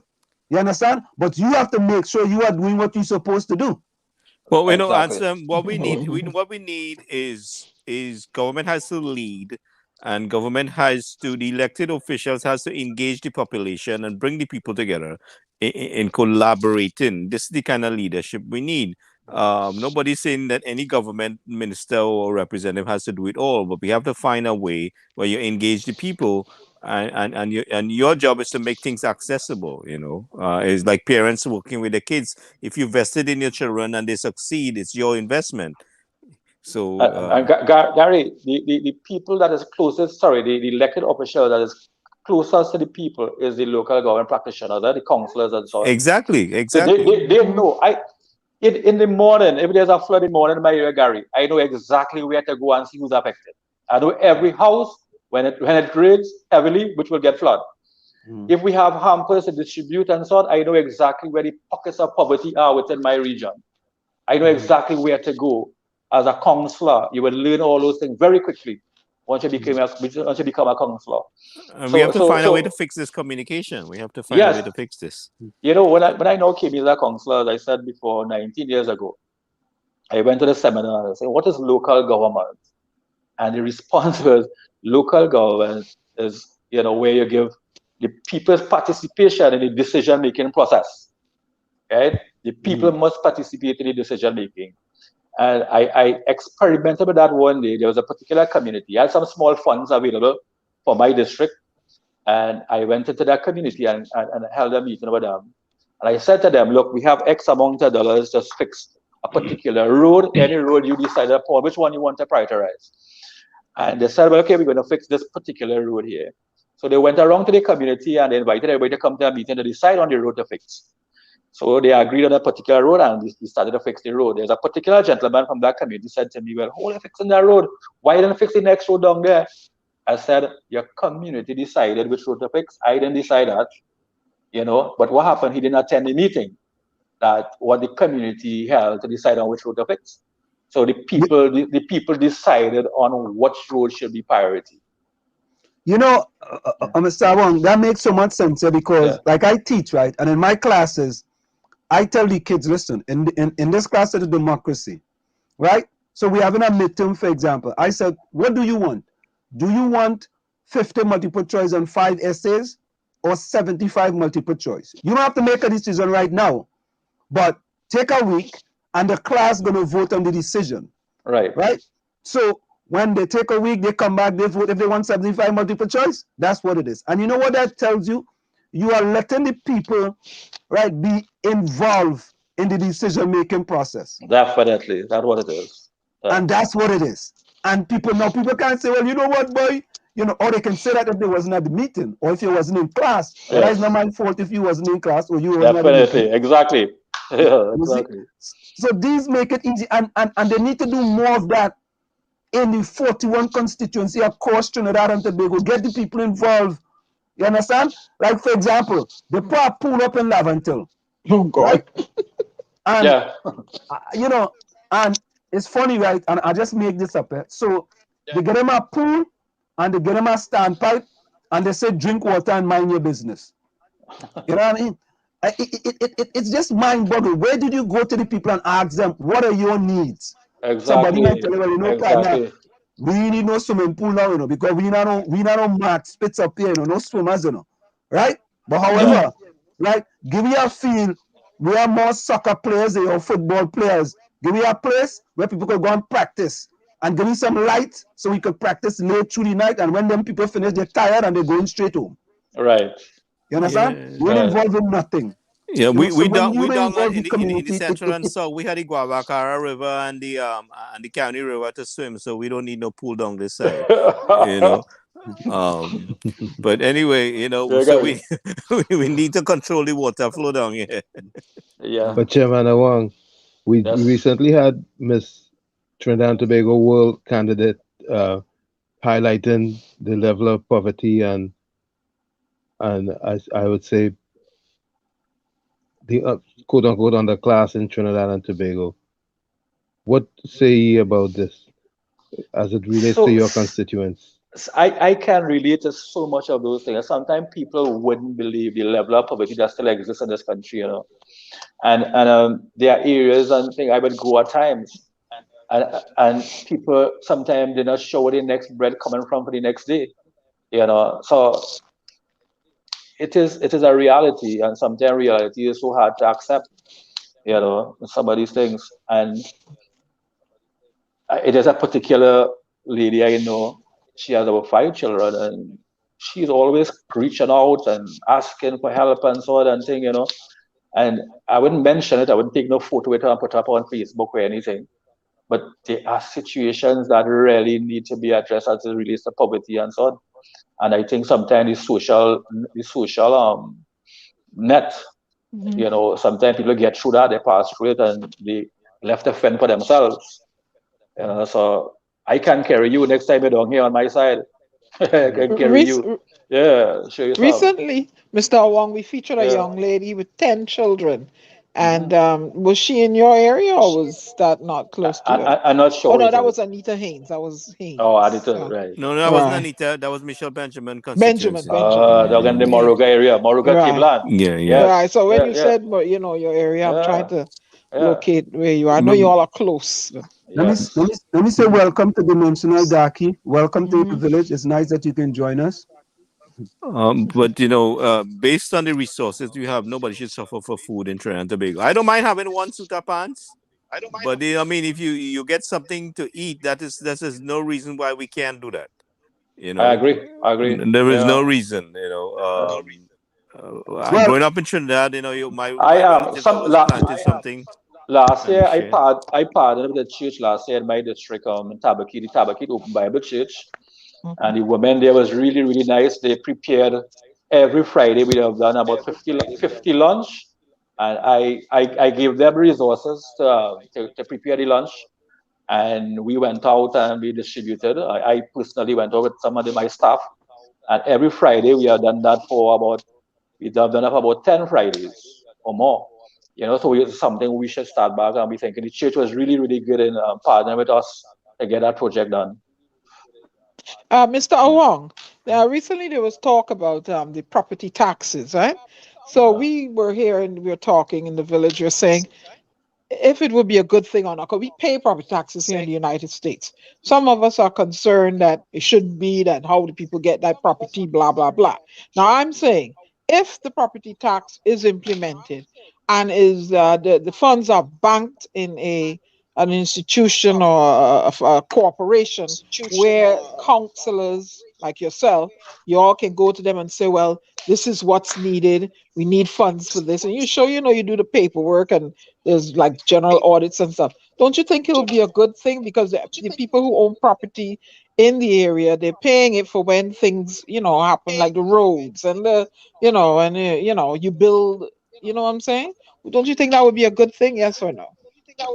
People to implement that now in this time wouldn't be a good now, thing. but but you see, is the trust in the government. And I will tell you, there's something called the Road Improvement Fund, the RIF, and you pay at the pump a percentage of that supposed to go back to road improvements. I've been paying that, and people have been paying that, so we haven't seen any improvement in the roads. The other thing is, what they are saying, if they collect this property tax, it wouldn't go straight to the corporation, it will be pooled. Right? So it will be pooled, and then central government will determine where and how it will be shared. Right? That's something that we don't have no confidence in at all, because if I have to collect property tax in my region, I want it for my region. Exactly, that's how it should be. There should be don't tell me we're going to pool it and it will go to the consolidated fund, and then from there you disperse as how you see fit. But that's what I said. That's what I said. In your different areas, that you represent, put the money there, and when it is necessary, things are needed. You all meet and you all decide on who's going to get fixed first, who's going to get third, fifth, whatever. Don't implement it now, but when it's necessary, and that way you all will have a fund there to lean on, to fix your community, because the government didn't look like they want to do it. But there has to be local government reform if it can do that. The whole restructuring has to be done. The municipal government has to be fully structured to collect that tax, and the money goes in their possession, not in the central government. That's what I meant. Gary, 2016 local election, the PNM manifesto and the whole PNM campaign in 2016 was about local government reform. And then in 2019 again, up to now, that's still nothing about local government reform these days. I'm not hearing anything about it. So they only speak about local government reform, but to say actually get it done, nothing. So this collection of tax should be null and void, and until you can have that reform and restructuring taking place. And also the tax, how the tax is structured to be collected is really advantageous and ridiculous. Based on you want to tax a person what they can get, property can be rented for. So it's extravagant from where you say you were paying $48 an acre. I guess a few years ago, and they want $15,000 and $16,000 on that same property. Where do you get to pay that tax? For example, your parents built that house, and then they're no longer working. How are they going to pay that when they don't have no kind of income? So it has to be some kind of common sense and consideration with this in this whole structure. But again, local government reform has to take place before any kind of taxation should go forward. Gary, you're so correct on that. And let me just make this point quickly. My corporation, the approved EBC approved amount of electors in my corporation, every district there's about 10,000 thereabout. There are some corporations like Point Fortin and thing, they have about 3,000 electors within their electoral district. So there's a disparity between the amount of electors within a particular electoral district. My corporation at one time was actually two corporations. It was Couva and Tabaquite Talparo. When the PNM, that was under the NAR, when the PNM came into power in 91, they merged Couva and Tabaquite Talparo. Hence the reason why we have this large corporation of Couva, Tabaquite Talparo. When compared to other areas like Point Fortin and things, they only have 3,000 or so electors within the electoral districts, But Mr. Awong, don't they allocate different amount of monies to each corporation? Not at all. It's almost the same across the board. Regardless if you're big in size or you're small, you're getting the same amount or thereabout. You said like 1.1 million or something we had allocated to? 1.4 million for road repairs and so on. Under our development program, PSIP, we got 4.5 million under that vote to be shared around 14 councillors, right? And that's for major road development and bridges and so on, and to stabilize landslip and things. Yeah, 4.5 million. Yeah, that was our allocation this fiscal year. So, Mr. Awong, you have a famous person. He's also in our chat here. He's a famous person from Tabaquite. On radio, he called himself Tabaquite. Mr. Tabaquite, welcome. Mr. Tabaquite. Humorous Horsley.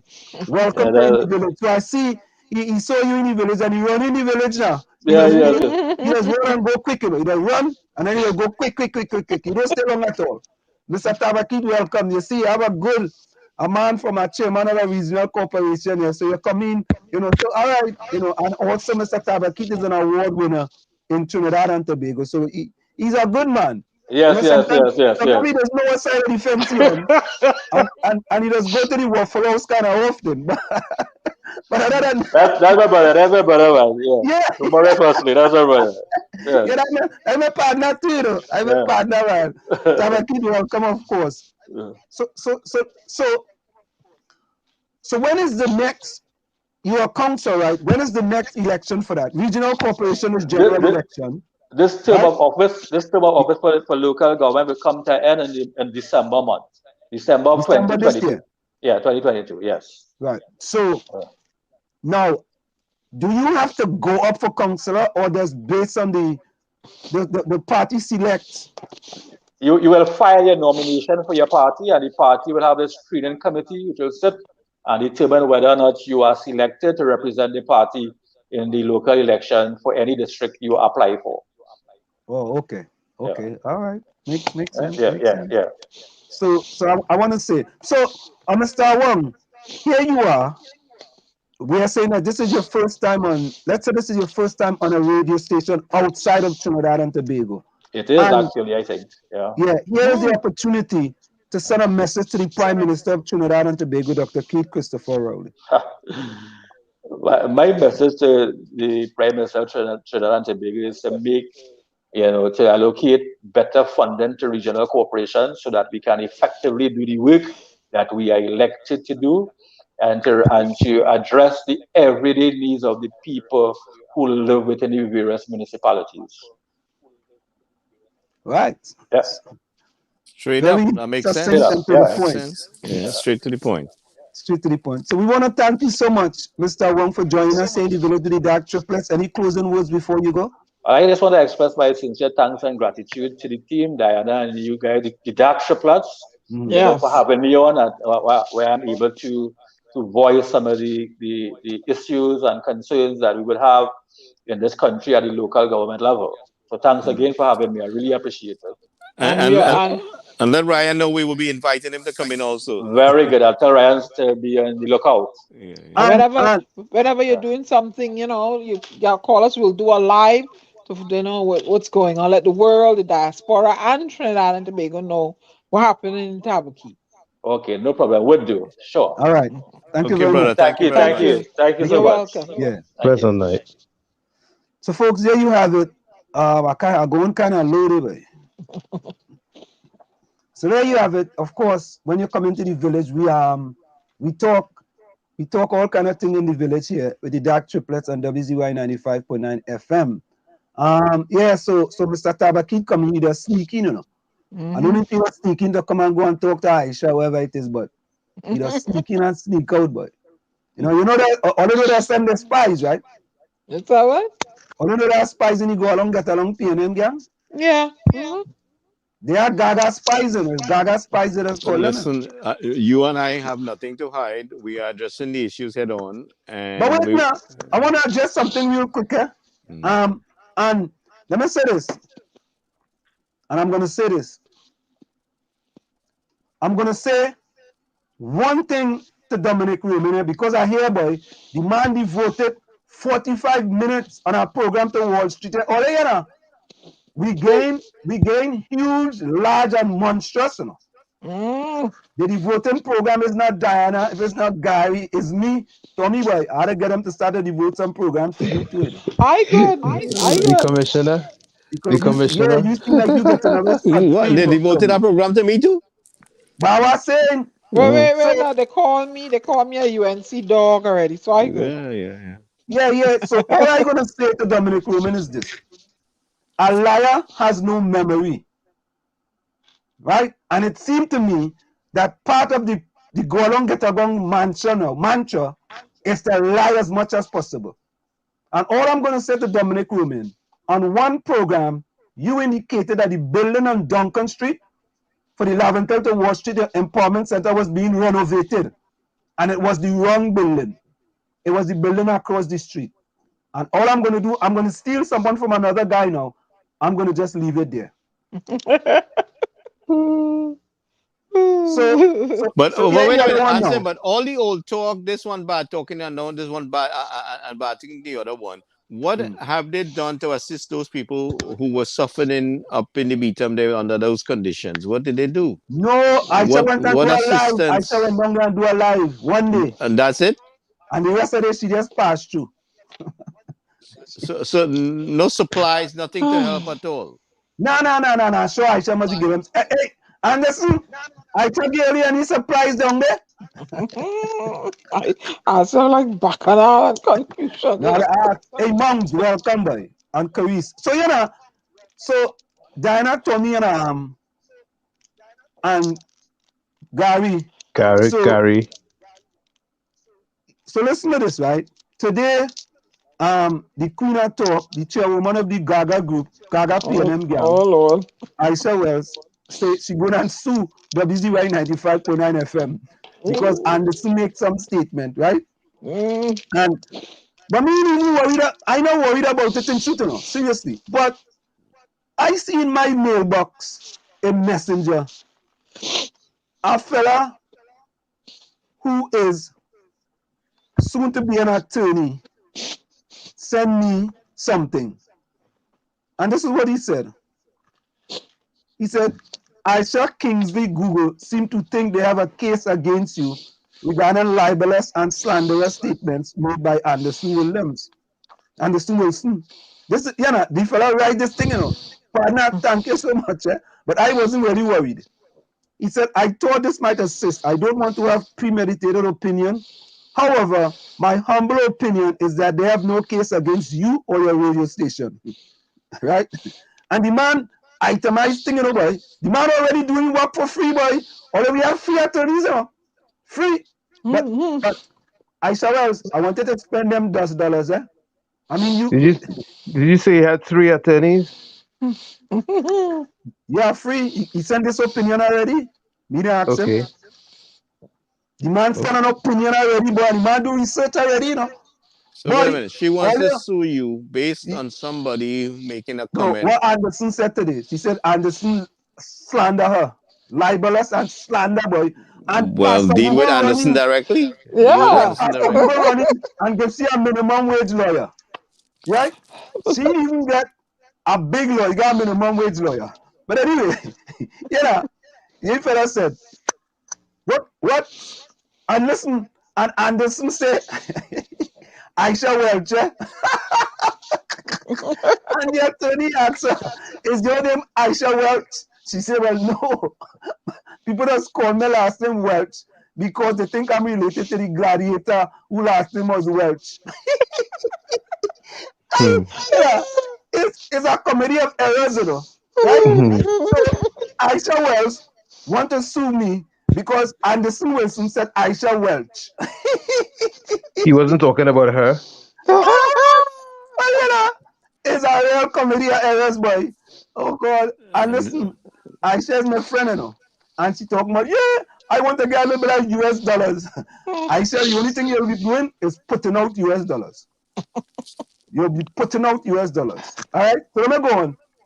What was said by Anderson Wilson may not reach that of slander because it may have not been taken out of context. Even if it did, you and others were not aware and could not make a disclaimer for an allegation made by Anderson. You were not really aware of the actual facts regarding if his statements were factual, inaccurate, and will impugn the character of Miss Wells. The course of Miss Wells, listen to this one. Oh God, the course of Miss Wells. Hey, lawyer, you have it wrong, It's the course of Miss Welch. It's not Miss Wells. Anderson called she Welch, right? So if the course of Miss Welch to pursue such action in New York could be extremely costly and not worth seeking recourse, but you never know. She could have ministerial backers. Oh God! Oh God! The man said it appeared on my back, Anyway, let me finish up this. I'm not a lawyer, becoming one, and I've been in court, pro se, civil matters, federal and state matters here in New York, New Jersey is different. Just thought this might help. Have a good day. And this is what he says. And some keep up the good work. You and your colleagues, Diane, Tommy, Gary, are shining up the rock. Oh God! Oh God! I never should say that, boy. Gary involved in that too? Should I say this? Should I? All the pumping. Should I say this? Go ahead. Gary, Go on, Slim. We don't hold back here. Bring the truth. Go on, Slim. Go on, Slim. Oh God! Bring the truth. Deal with the truth. Should I say this before? All opinions and views expressed by the program participants are solely their opinion. and do not reflect the opinion and views of WCYE management and staff. Let me say this. It says, Ansem, keep up the good work. You and your colleagues, Diane, Tommy, Gary, are shining up the rock. Dr. KCR administration, poor governance and management, they don't like. They don't like that. Knowledge is power. Continue to educate them. Boss, thank you so much. And you know, and then all of a sudden later, the man sent something else again. You forgot we work already, you know? And let me quickly read this for you. Wait. Look, Aisha Wells going to listen. Wait. Aisha Wells, she going in. Oh, Lord. In a small fridge. She taking out no, Aisha, not the yellow shandy, the red. She taking it out. All right. Oh, wait. She had a punchy slippers. Wait. All right. You better send Aisha some flowers and makeup with you. Yeah, Aisha. No. Aisha, your petticoat still showing. Pull it up a little bit. All right, she pull it up. Oh, Lord. So let's do this, right? The fella sent me this too. The man reading thing by libel and slander, defamation by radio. What's that? The fella working already, you know? The man know that WCYE 95.9 FM is helping the poor and vulnerable, right? In Trinidad and Tobago. And the people who don't have a say, and we are giving them a say. So the fella say, you know what? Pro bono, boy. Pro bono. Pro bono. Pro bono. The man's done work already, boy. Anyhow, this is what he quickly says.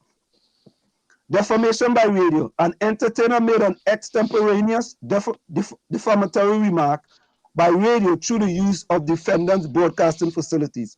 Defendant had the required sponsors to submit a script of the program for inspection. The defamatory statement not being contained in the script, the defendant had no means of defending his publication.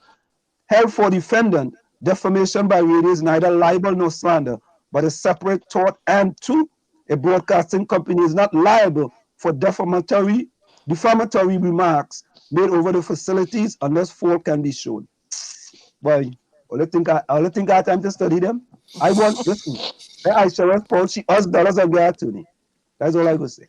So what we need now is, forget Aisha Well for a second there. We're not just in that. Yeah, we're done with that. We need Anderson and what was the gentleman, the councillor Akil, to get together and kind of work together and flushing the issues out. You know, there has to be clear understanding where the issues are, what's the issues.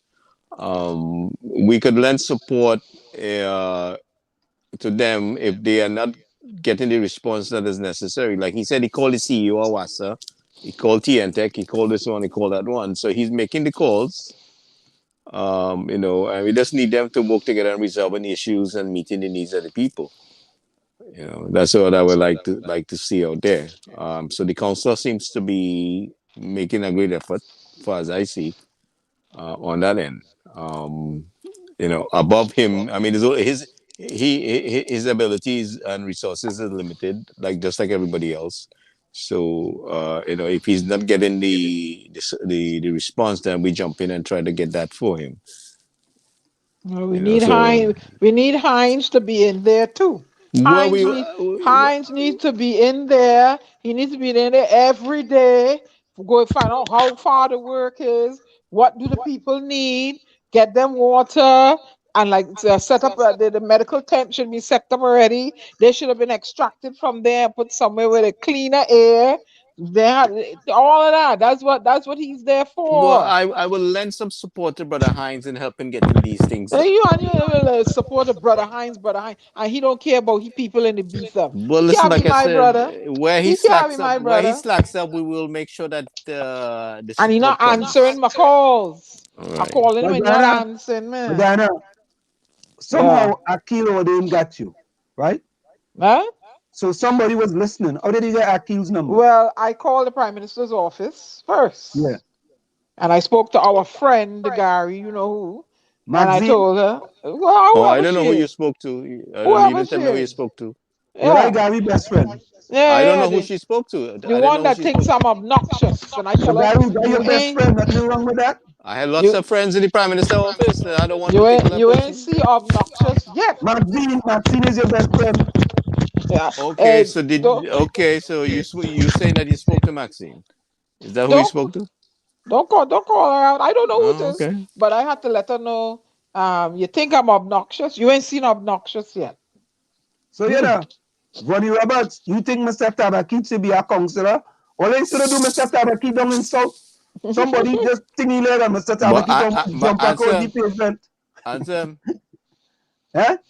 You is the PNM representative, and I have all the friends in the Prime Minister office. Let's remember that. Oh, yeah, Gary hitting low below the belt answer. Gary, you're going under the beach, boy. You see what I get? Use the main man for the PNM representative. You're going the PNM Prime Minister there, and I have all the friends in the Prime Minister office. Yeah, that correct is right. Marcus Jackson. Oh, Lord. Welcome. What all they accusing me of? Yeah. Well, I don't have no friends in the Prime Minister's office because they don't like me. Yeah, we gotta get Mother Bernie here one day this week or next week. They don't. I might be liked in Tobago, but they don't like me in Bertland, Trinidad. I know I'm loved in Barbados. Yeah. Samaru, welcome back. Yeah, hey, listen to this. Lana, we ready, boy? Lana said everybody are court closed, but ready to go to court. Nobody tell me that they didn't like Diana, so I don't know. Yeah, listen, Lana said, Ansem, all of we have court closed, buddy, to go to court with you. Nah, I chose my dad to come to America. Let's remember, Isa homeless, faceless creature, so I don't know close that door. I had to go and get a fig leaf and a dashing leaf to tap myself. I could do like Stark. But look now, boy, again, real support of Vonnie Roberts coming 2 years. You think it easy? Yeah, boy, it's true to know, boy. Lana, right, Lana, absolutely, I stopping taking them on, seriously. Because it didn't make no sense. Nope. You're wasting your time. It just don't make sense. Let's stick to the issues that we are addressing. Yeah. Yep. And continue. Wasting time. Noskik say, so Anderson child mother could sue also for accusing her of child neglect. There you go again. Leave it alone. Well, listen. Anselm. Yeah. Kurt Akia says, they see you is not a PNM yes man, so they're coming after you. He said, keep up the good work. Yeah, I think Kurt says from Chumaka too. I think Kurt is from Chumaka. Yeah, Kurt, listen, boy. Olia, it's funny, when every time I go on a program, right, the rest tell me, oh God, them people go on every day Wall Street come in this program, only talking about Chumaka. So every time you come on, you only talk about Wall Street, talking about Chumaka, right?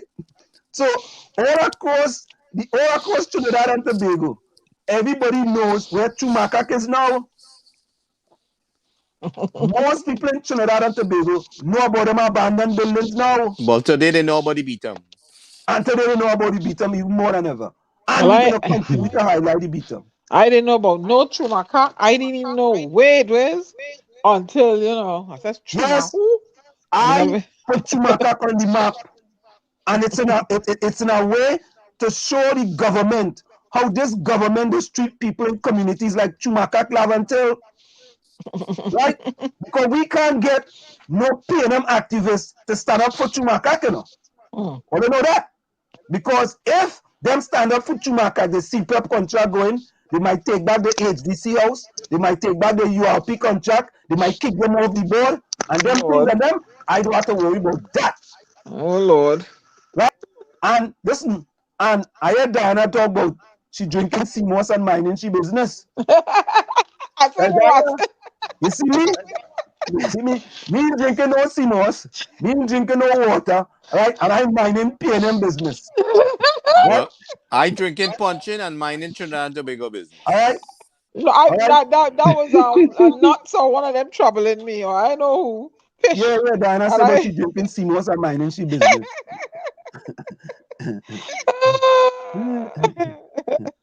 Hey, Ron, you asked a great question. You know. The question is if Anderson is wrong. Anderson, you ever see man drink punching and coffee and mix concrete? Yeah. Anderson, 4 feet 5 inches of him. All 4 feet 5 inches of him. Ain't easy, you know. Only thing, boy, Anderson has cost plenty, but Rajvi, you inside, boy. Right? But folks, let me tell you all something. Yeah? You see, we are going to continue this fight, right, for the most vulnerable people of Trinidad and Tobago, all 41 constituency. We don't care what constituency it is. I don't care. Well, and we don't care, right? If all your PNM constituencies, we all having difficulties, all you come on in. If all your UNC constituency, all having difficulties, all you come on in. But Gary, I don't feel, you feel them fellas will come and talk about UNC constituencies, boy? Gary, he didn't mention UNC, Gary, let's get quiet. I don't understand that. I'm listening to you. And I had to take a moment to take to shut up on you. I don't know. Gary, I tell you, punching and coffee like going there. certain parts of the program, your wife just take your phone and then give it back to you. No. I tell you, in my house, my wife is not the boss. I'm the boss. Okay. Let me speak with your wife once a week. That will change. Okay. Fish Stick say last night the UNC launched a public lawyer program where any citizens can go to their office and get lawyers free of charge to take action against the government. We was telling Gary, Tommy. Go ahead, Tommy. Yeah. Lana. That's what you think. Really? Think about what? He's the boss. He thinks he's the boss. Gary? Yeah. Gary could talk that boss talk what you want. Yeah. We women are very good at letting you all believe, make you all believe that you all are in charge. My wife take out that Couva with him. He go and sit down in a corner like my partner. Gary, you want to know how you were in charge? Don't do what you're supposed to do and what you regularly do and what your wife asks you and see if your life gonna be happy. I do what I want to do. Yeah. Anyway, Mrs. Mahabir, get my number from Gary. We could change that Gary dynamic. Gary's a big talk. So guys, we're going to for a break just now. Then Lana says, Anderson says Welch. Anderson was a boss and treated the boy. Anderson said, Miss Welch. Well, fine, Miss Welch. Oh, God, laughing. Anderson good. Hey, listen to me. If my wife play this play, she has a song called Advocacy Essential. What I'm supposed to mean, you don't. Answer. Go for the break and let me come back. All right, so folks, go for the break. WCYE 95.9 FM. We're gonna go for a quick break, and when we come back, right, we have to expose more of Miss Aisha Welch. Stick on stay. We're going to wait. The dark triplets on WCYE 95.9. You're listening to WCYE 95.9 FM. You are listening to WCYE 95.9 FM, the most influential name in Caribbean radio in the tri-state area. Broadcasting from East Orange, New Jersey, the most influential name in Caribbean radio, WCYE 95.9 FM. You're listening to WCYE 95.9 FM. You are listening to WCYE 95.9 FM, the most influential name in Caribbean radio in the tri-state area. In the Tobago House of Assembly elections in December. All right, folks, we're back with you. You're listening to WCYE 95.9 FM. You are listening to WCYE 95.9 FM, the most influential name in Caribbean radio in the tri-state area. Broadcasting from East Orange, New Jersey, the most influential name in Caribbean radio, WCYE 95.9 FM. Of course, folks, we are back with you. It's in the village with the dark triplets. I want you guys to take a listen to this. Take a quick listen. Okay, move that from there. All right, let's go.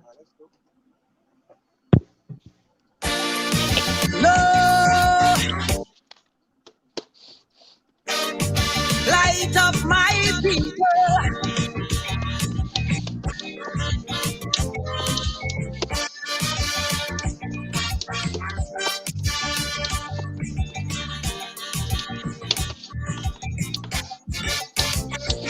Too much of one thing, good for nothing. Too much of good thing, never enough. I don't know why my black people cannot see. No party never care about we. Every election we so devoted. How we love up the PNM. As soon as election come and go, is only problem after problem. How could we cope? Man lost their hope. I see no solution. Every time PNM come in power, it takes a toll on black man. I don't want to sound like a racist, but this is what I can see. They just take care of the race, cause they damn well know they have we. I want to ring my bell, wake up Eric Williams. Tell him the party funk him, PNM needed immediate attention. Ring my bell, wake up Mother Cornhawk. Tell she to cast a spell on we party, cause it's not what it used to be. I ring my bell, ring my bell. Hey, Ding dong. ring the bell a little hard on Tommy, ding dong. Ain't a doorbell, Ding. you know. Well, any bell is a bell. Ding dong, ding dong, ding dong. Oh Lord. We're not hearing your answer. And still you're muted. I'm You're the mic muted. muted. I'm the mic muted. Mm-hmm. Vonnie Roberts says Kingsley throw Anderson under the bus. He sent the video to Aisha, right? Oh, One DMC says Kingsley is a money snake. What is a money snake? Mm.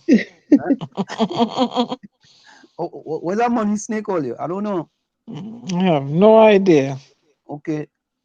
It have Balize flowers. Maybe that Balize weed. Uh-oh. Yeah. No, I'm feeding into it. Don't worry. That flower look like a weed to me. Is there any issue in the anybody in the chat would like to raise with us? Gary, remember these people, you know, you. them and they walk and thing, they can't, you know, you keep saying that. But no, listen to me, everybody are looking for people inside here, man. Oh, hey, you don't know. Listeners, everybody not looking for CPAP here. We don't know. So we all find the opportunity. I mean, you know, for them to say if they have something to say. Yep. You know. Anybody in the chat have something to say, put it in the chat or call the number. Call the number, answer them. You set up for call. Which number? No, I want to play some videos. Just now. Whose number? No, I don't call my number. I go. No, answer him is his number. I'll put it up on the screen. Yeah. All you know is Kurt asked you, say you're not a PNM, yes, man. So they come and ask you. You know, I find in Trinidad and Tobago, this politics thing is so dirty and cutthroat. And before you think of people, you know, and country, this party thing. And you know what's going to happen? The same people who pushing this party thing, right? Them, like I say, we all are not here forever. They're going to move on. And what's going to be your legacy? What did you do? What's going to be your legacy? That's what your name.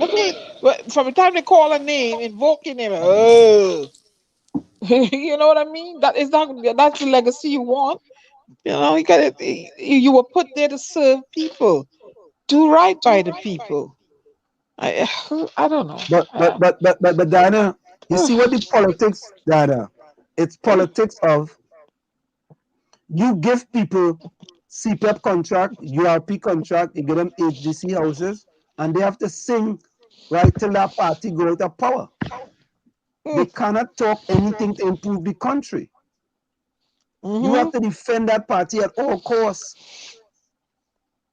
You understand? And that's just the way it is. That's the way the politics lines up in Trinidad and Tobago. Right? And listen, if I support in our party, I could defend my party, you know.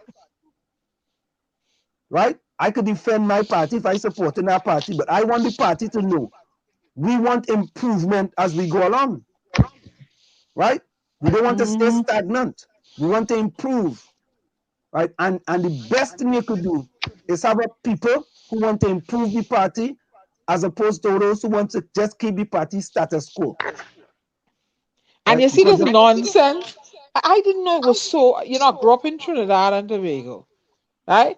I didn't know it was so, people were so tribalized. Honest to God, I didn't know that. When I grew up in St. Augustine there, you know, we were all neighbors and we went to school and, you know, and we talked with everybody. But I didn't know it was so tribal. Because when I had Indian friend, I had Chinese friend, George Chambers' daughter was my friend, went to the same school. I mixed with everybody. I had Douglas friends, I had Pio friends. I never knew Trinidad to be so. How did we drift off of that road? How did we get off? How did we get on this road? You know, you're not helping people because they don't vote for they don't vote a certain way. That's not the way it's supposed to be. All of those citizens are your responsibility. All of them. And if their parents don't vote for you, then the children are going to suffer. I find that to be so unfair. If you are practicing that in government, then you should not hold a governmental office. You should not be in politics. You see, but Diana, the way the politics is stacked up is that when you get into power, you use certain things in order to keep the people in a certain condition. Right? So you'll always have that assured vote. Yeah. But listen to me. You Trinbagonians, we have a high level of literacy in the country. You should wake up and say, and this pandemic revealed a whole lot. You want to go through this again? You want to weigh your government in attending to your needs? There's no safety net in place. The landlord quarreling with you to leave. You can't fill your children's book list. You know what? You're begging for a hamper. Or you want to go through that again? Put somebody there that can remedy all these things and uplift you so that in the future your grandchildren don't have to go down that road again. And the crime situation. I mean, welcome to Trinidad. Welcome to Trinidad and Tobago. How they get there? I don't know. I'm saying I don't know. Sometimes Well, Diana, ask yourself this question, right? So, Diana, let me say this, right? I came to this country in 1977, right? Then I went to Seton Hall from 78 to 82, right? Then I moved back to Brooklyn in my mother's apartment. You know, my apartment, a beautiful apartment that she have, a 3-bedroom apartment. And then I moved to Newark, New Jersey. When I moved to Newark, New Jersey, it was one of the most dangerous places in New Jersey. Newark, New Jersey. Tommy, I used to live on Alexander Street. You know that, Tommy? Very rough area. Very rough. And Tommy, over the years, I have seen improvement in Newark. You would not recognize downtown Newark now from 1978. Transformed. Boy, if you haven't been, if you attended Seton Hall University, right, and you went down, you used to go down to downtown Newark to shop, right? People used to be scared to go down there. And now, when you look at Newark, there's a transformation. I mean, even houses, there's been a transformation happening in Newark. And when I go back to Chumakak, Lavantil, boy, 40-something years later, and I go through Lavantil and environs, nothing has improved. You know, the only thing nothing has improved. Let me just say that. most of the things have gotten worse. When I go, I just feel like I want to cry. And you know the sad thing about it, boy? All of those years have been under the PNM. Every single one of those years have been under the PNM. Rajvi made a statement telling me what I'm blind, Diana. Well, it still have places in Trinidad where Afro-Trinidadian cannot walk. And you know what I say to that? Now, when I grew up, I didn't know nothing about that Rajvi, right? Because I lived in St. Augustine, and in St. Augustine, we had an array of people. My neighbors were Indians. When you go in the next street, you meet the Afros. When you go up the street, when I say cocoa pie, well, I don't mean it disrespectfully. I had mixed people. I didn't know what they mixed with. They were light skinned, shiny looking, all kind of all. That's the village I grew up in, right? And if you have places like that still, where Afro-Trinidadians can't go, then that should not be. Because you're born there, you should be able to walk and go anywhere you want, unless you feel unsafe. But don't tell the me only that place I hear about that happening is up in Lavantil, where they have turf. Okay, that's why I said unless you feel unsafe. No, you can go wherever you want. Larry, there are other places in Trinidad where there's turf as well. Yeah, like there's other places. Oh God, I mean, people in Czech could tell you it's not just Lavantil. Well, like I say, I am not aware of it. The only place I heard about that recently was up in the Port of Spain area, where them guys have turf and they're killing people who come in the area. Somewhere down Shaguanas, where some hill they call it. I can't remember the hill. We never had that where we never had that growing up. I didn't know about that. Says Enterprise. Look, okay, Enterprise have turf. Look, he just they know them thing. You know? Okay, so who can walk in what area in Enterprise? Hello, Ellis, you get back your phone, boy. Can you elaborate on that fish stick? Who cannot walk in which area in Enterprise? Is there some kind of gang territory or what is it going on? He don't know. You can't get but he come and say Enterprise. You can't walk in Enterprise. Wait, no. Ellis. Look who come back. What? Who's that? What?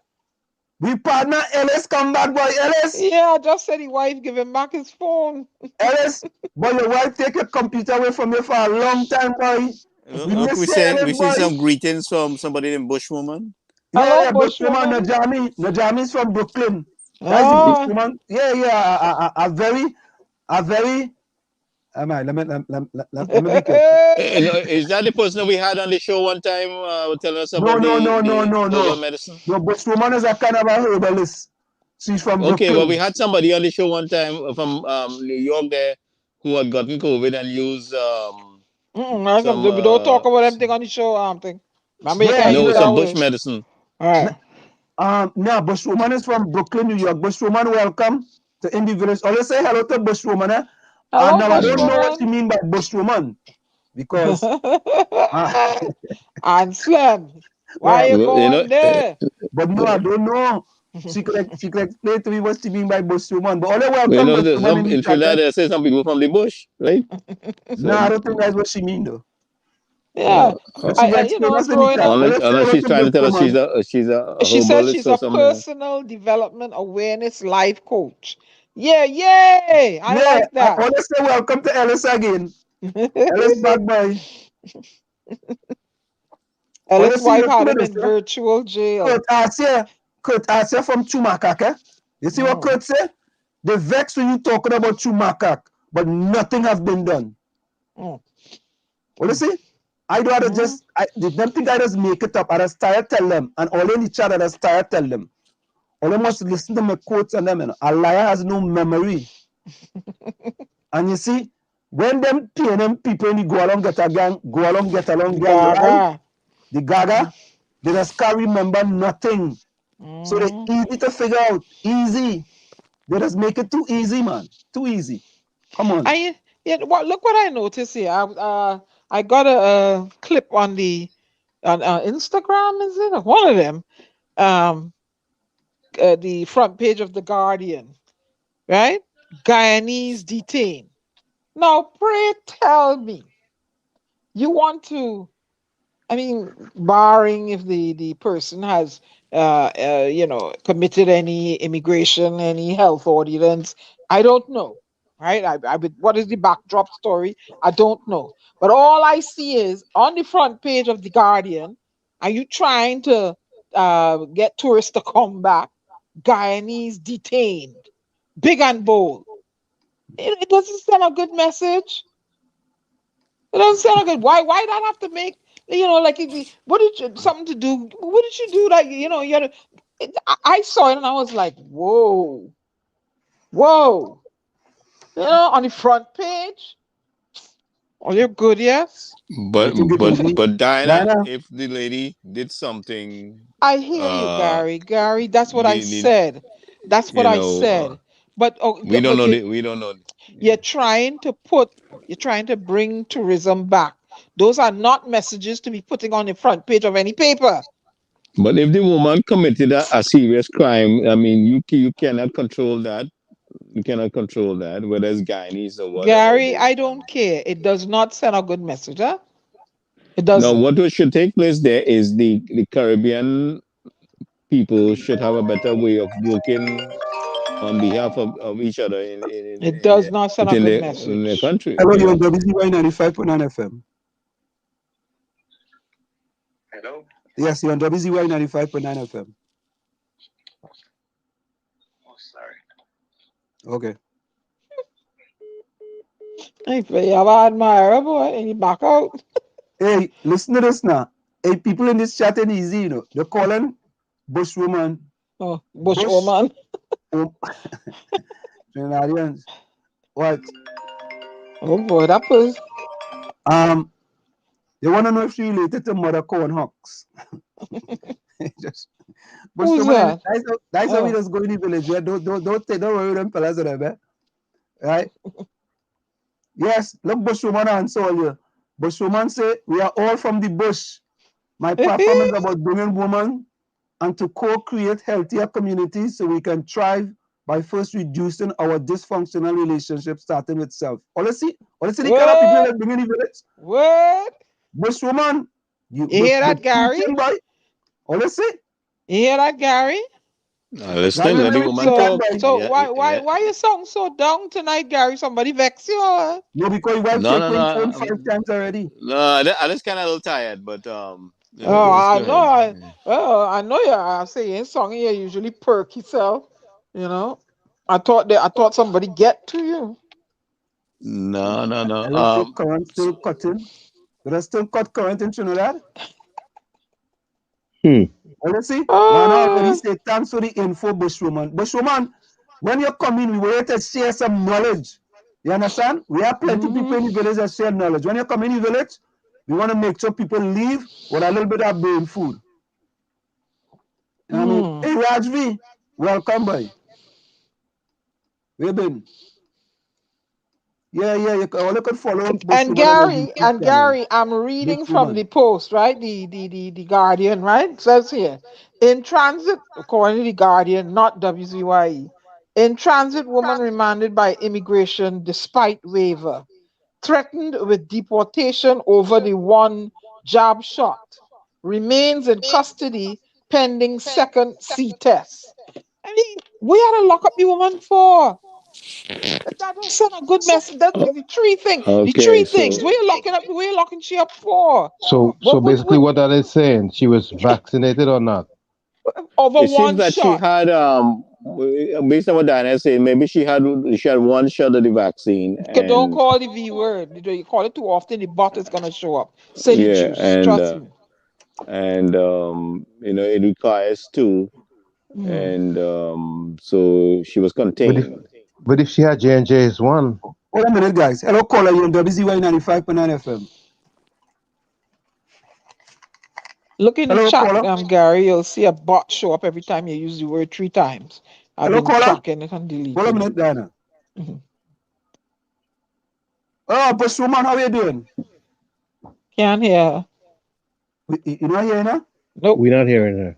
All right. Send her the link. Hold on. Bushwoman, we're going to send you the link to come in, okay? All right, okay. Yeah, bye-bye. Bye. Yes, so folks, that's Bushwoman. Yeah, so you know, so what I was saying is, I mean, yeah. all this stuff here, me as you know, let's say I've never Well, been I to mean, I thought she did something so bad. I didn't realize it's That's something so right. simple. That's what I'm saying. Despite waiver, threatened with deportation over one of the shot, and remains in custody spending second C19 shot, C19 test. What are you? What message did you really send in? So You know? basically, she was contained. They're going to do a test to see if she's negative, and then they're going to make a decision. Yeah, but you know that's not a good message you're sending for tourism. That's why me ain't going there, you know. Because you see the form alone to get into Trinidad, where I born, that is a deterrent. That TT pass or whatever they call it. I don't have time with all that. And if I answer it wrong, I know them people at the airport, me and them will come wrong. I know me. I don't know about them, but I know me. I'm not going to Trinidad no time soon. They're not getting my US dollars. I'm going somewhere else. Well, you can go to Tobago then. No, I'm gonna go to Jamaica again or New Zealand or somewhere, but I'm not going to Trinidad anytime soon. It's too harsh, man. Well, I Not hiding welcoming. in my corner. I ain't going nowhere. I stay in my corner. But Gary, I'm tired. Ooh. Yeah. Drink a shot or something, man. That you always talking about. Yeah. I'm gonna make me some tea. You guys talk.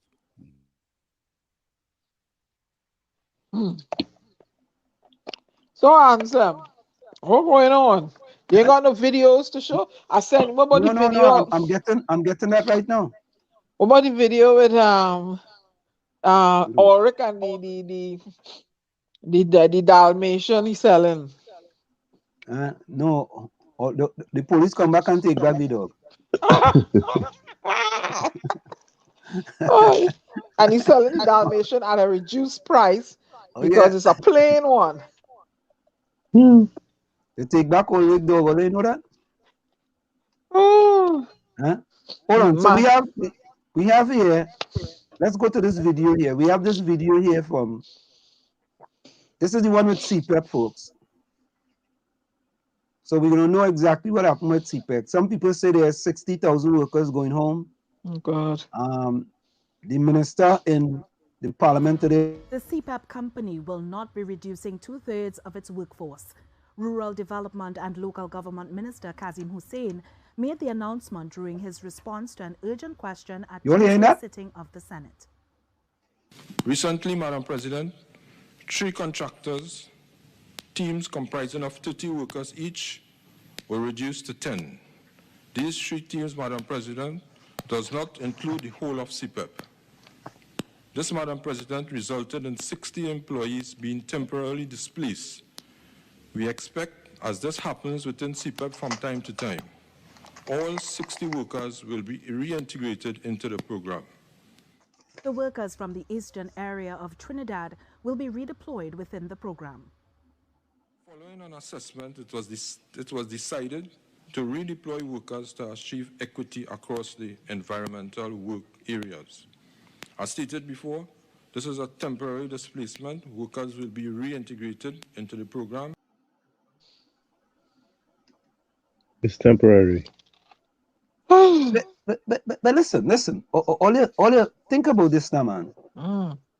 Why will you displace any workers from CPEP, right, and bring them back? What's that one? But it's your party, you know. You ask them. They're saying it's only 3 contractors and it's a total of 60 employees. But Tommy, isn't that 60 employees who may have families? Absolutely. Are they gonna pay them? Oh, jeez. Why are you going after the most vulnerable citizens of the country? Why? Answer your guess is as good as mine. Oh God, make it make sense now, man. So I could go and drink a beer and mind my business. Make it make sense. And Slim, I thought you don't drink. Huh? No, boy, you know, I might have to start drinking now, you know. I have some sugarless apple juice here sipping on it. So, hello, caller, you're on WCYE 95.9 FM. Can you hear me? Hello? Caller. Yes. Put on speaker. No. Caller, call 973. Call the number on the WhatsApp number on the screen. There's several numbers on the screen. 973 346 973 868 1444. All right, I'll make that WhatsApp number larger. Yeah. Right. So folks, why do they have to go after these people? But earlier there was a meeting between one of the transformational leaders and all your people in Trinidad, they go along, get along, PNM gang vex now, eh? Oh Lord. Because I put Watson Solomon Duke as one of the top transformational leaders in the last 10 years in Trinidad and Tobago. Hello, you're on WCYE 95.9 FM. Yes, my brother. This is Bushwoman back again. How are you? I'm blessed. Bushwoman. Getting ready to leave work here. Okay. Yes. So talk to us a little bit. People were very interested in what you put into the chat. So talk to us. Well, I mean, I know you from a long time ago, but talk to us about some of the things that you do. This is the Dark Triplets. We have D's Diana, A is myself, Ansem, G's Gary, and we have a fourth person called Tommy. He's a commissioner here in Newark. Bushwoman, I want some bush. So Bushwoman platform is about bringing predominantly Black men and women together to co-create healthier communities, because the only way we can co-create healthier communities is by reducing our dysfunctional relationships, by starting with self. In order for you or us to help our brother man or our sisters, you have to take the thorn out of your own eye first. All right. Same way when you're on a plane and they tell you put a mask on you so you can help somebody else. We are living in dysfunctional worlds, all right, dysfunctional families, whatever. And in regards to this situation here with this COVID thing, I want to say this.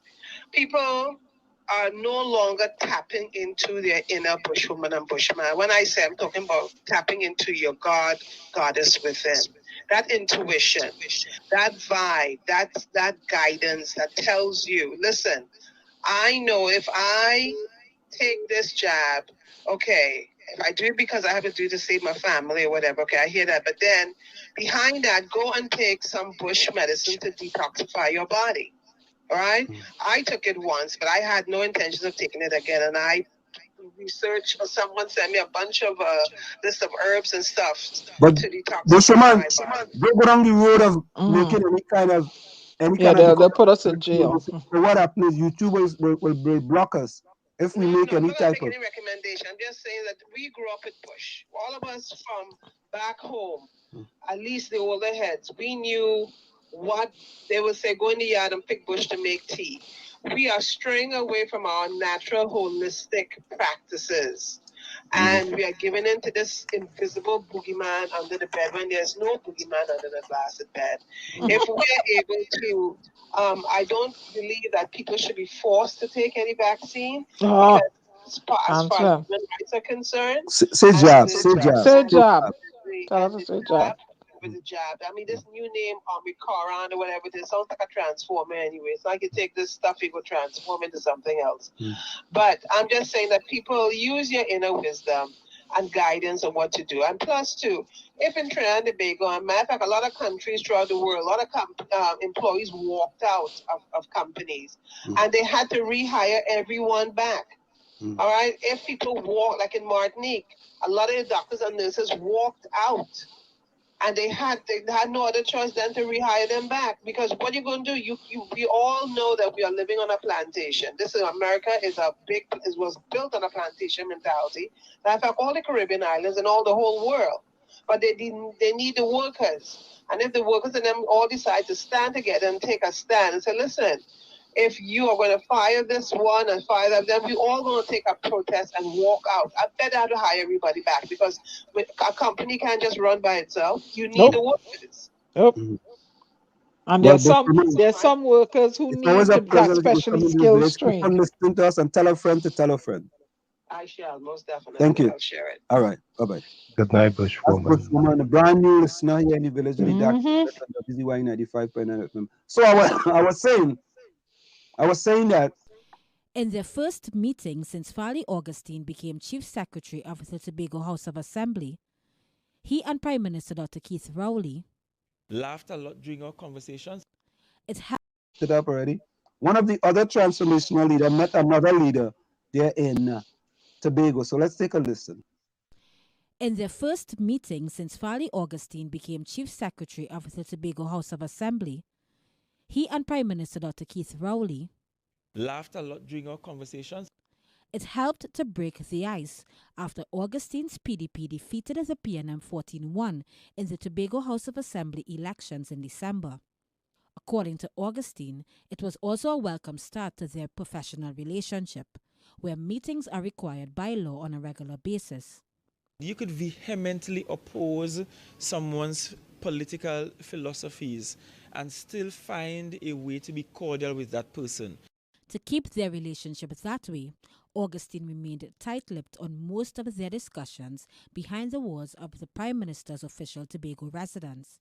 But he did reveal that the island's development was top of the agenda. We did speak to some of the central government projects on the island and the kind of support that will be needed from us in the Tobago House of Assembly. Augustine says he also told the Prime Minister about the needs and requirements of the island. A taste of Carnival 2022 may not be one. From where I stand, I don't see how we could be having a conversation about carnival events, but we can't have a conversation about opening the beach till 6 p.m. The Chief Secretary says he knows that the entertainment industry has suffered during the pandemic and needs to make money. But he says this also applies to other sectors in society, including those who choose not to be vaccinated. Just like PDP leader Watson Duke, who only recently took his job. He says they will continue to educate hesitant people about the vaccine, but people without it may face some challenges as the economy reopens. I'm seeing the requests for cruise ships to call to Tobago coming across my desk at the moment. They are coming with people who are all 100% vaccinated. Augustine says he is working with his team to find a way for unvaccinated people to be part of the economy. Carissa Lee, CNC3 News.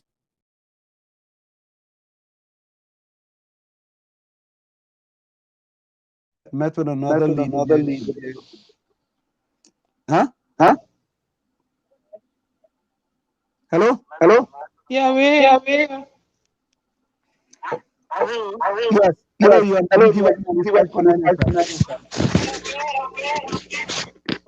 you're giving me feedback. Yes, I'm going.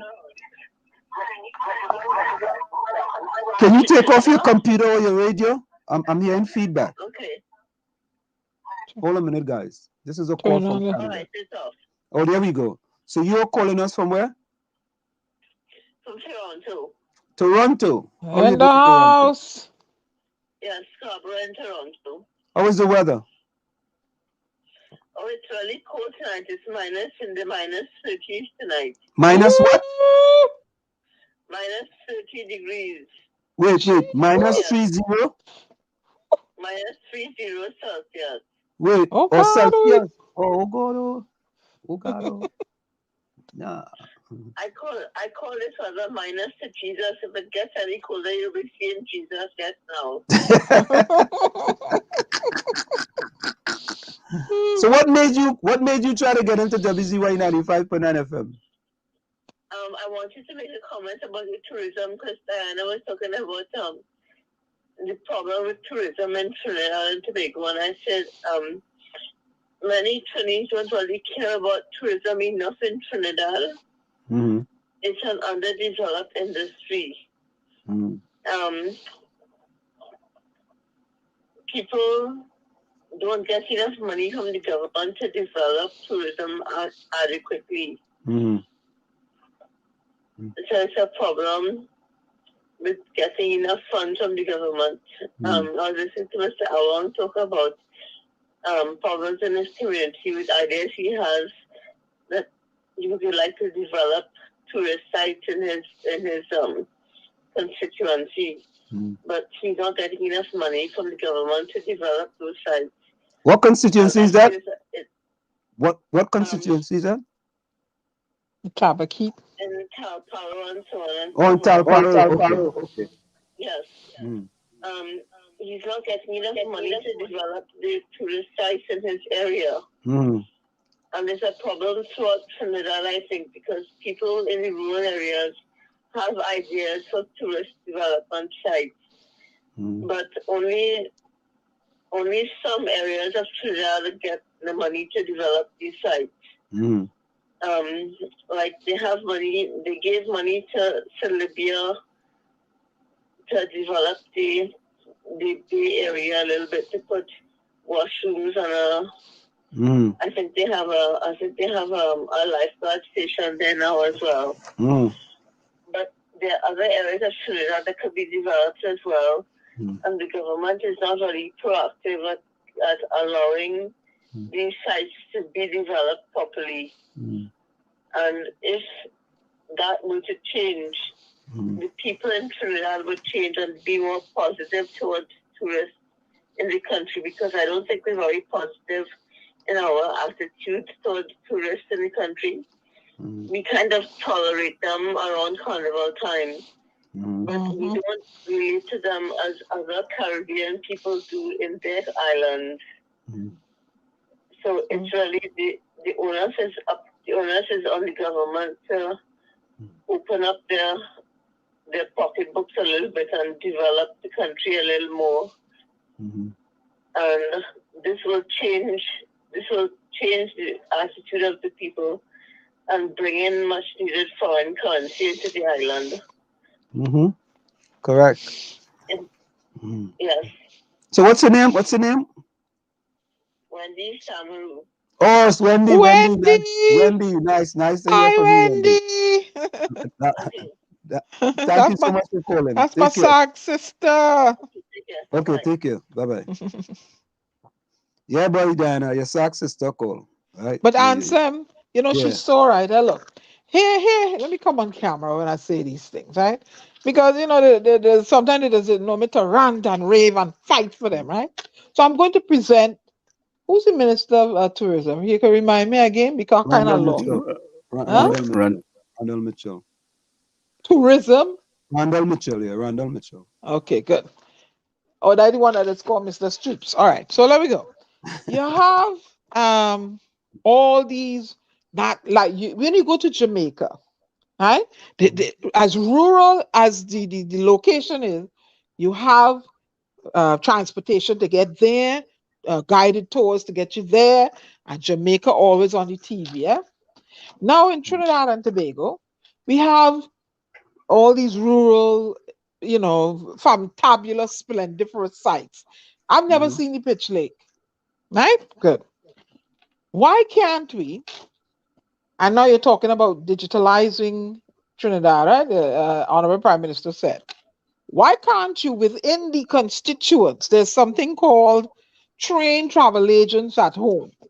Why can't somebody use an initiative and to liaise with the different airlines that comes to Trinidad and Tobago, train individuals from within the different areas, to book tours to the areas, who know the areas.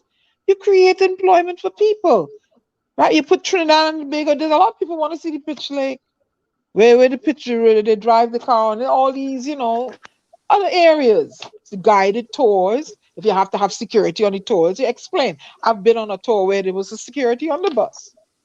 And you create people at home booking the sites, booking the tours, right? Within their community. You won't have somebody from Laventille book a tour to go down in Tabaquite there. Somebody from Laventille book a tour for Laventille and the environs, right? Deal directly with the big clearing houses, the big travel agents, the big airline. Why is nobody thinking these kind of ways? And you're creating we need some infrastructural work and preparation done for this Gary, so simultaneously. I'm giving them ideas. So somebody, and Gary, I'm a. No, I understand what you're saying. What I'm saying to you is, before we get to that state, right? we have to put a plan in place where we put facilities and accommodations in place that people come in. So Gary, It's like you clean up your house and you're expecting guests. What I am doing is I'm trying to nudge people in. I am a creator. I write stories, I create poems, right? So I have to have original thought. And this is one of my original thought. So can somebody feed off of that and lay the infrastructure and the groundwork for it to be come to fruition? People, they're not thinking that way. Train the children from in school, have schools set up where you train to do this, and have the people come in and the guided tours, and you make allowances for the roads. You have to therefore have your road network system in place to take these people to tours. Have ferries, like you said, Gary. They go from Port of Spain, they take a ferry and they get down to San Fernando in a hop, skip, and a jump. Transportation waiting, they are the closest stop to take them to these ports and get them back to their cruise ship or back to their hotels in time. Nobody's thinking forward. Everybody want to think PNMUNC. Oh, wait, let me finish, Gary, please. I just give all of the time. I need a moment now. Everybody does just think about how you're trying to get this next person elected and put back there. Nobody is thinking forward like Mia Motley. Nobody is thinking so. You have to have grassroots meetings and then take these meetings and you have to be engaging those in the parliament. You have to engage the grassroots people and bring along, instead of all this cabal and gael and whatever they all want to call it. I'm fed up of it. You have young youths coming out of school with brains galore. And what kind of future you have for them? What jobs you have? Nobody's after this pandemic and people were locked down for so long. What's the first thing people want to do? They want to travel. Why are we not preparing in Trinidad and Tobago to capture a lot of that market? Why? It should be going on all like now and before. Go ahead, Gary.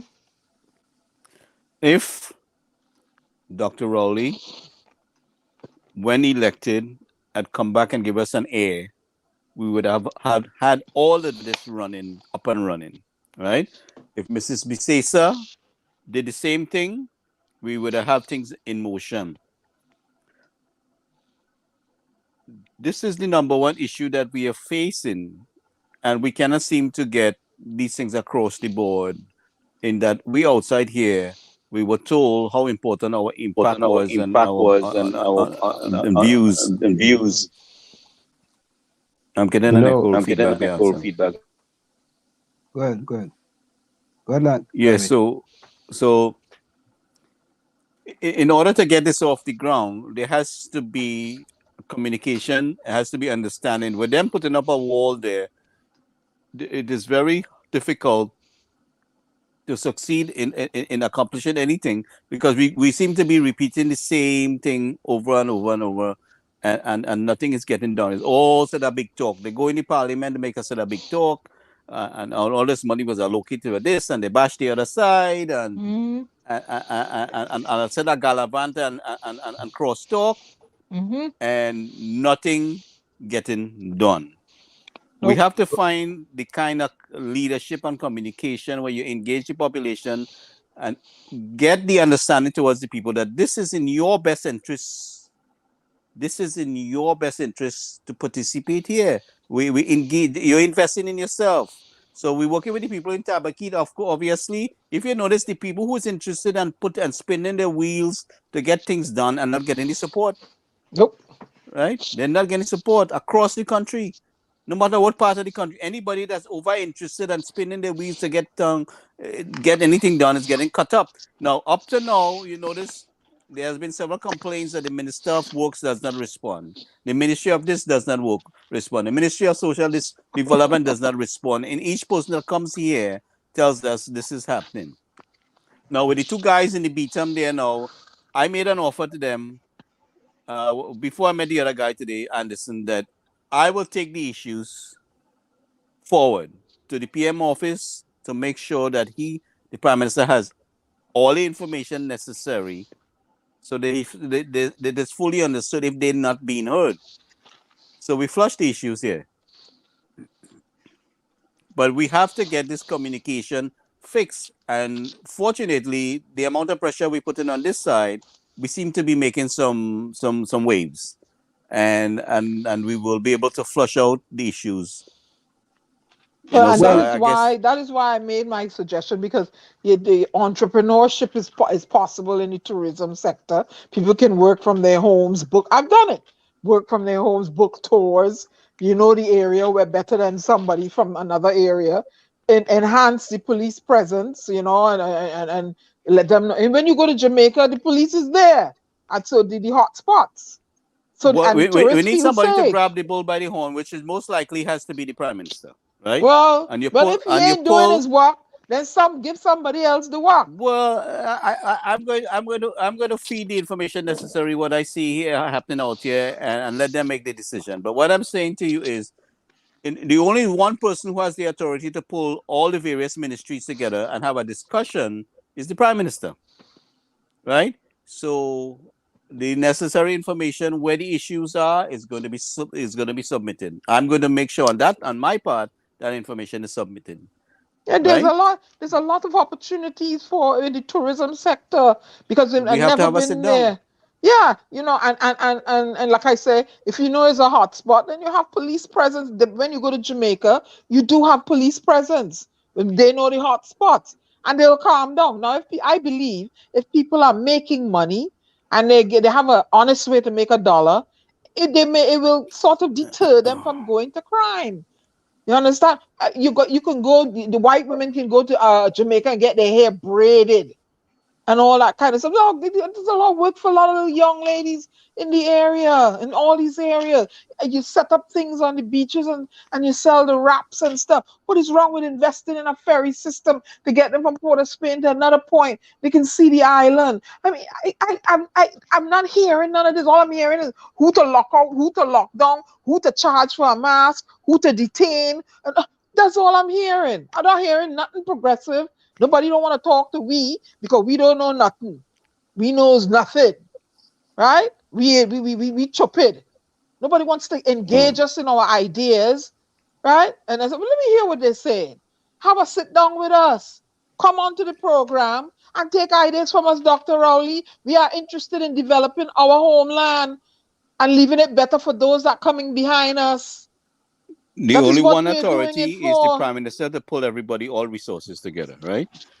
And invite us to a Zoom meeting. Tell us what it is about. Of course, I ain't gonna come with my warring storm self. I go come like a little rain shower,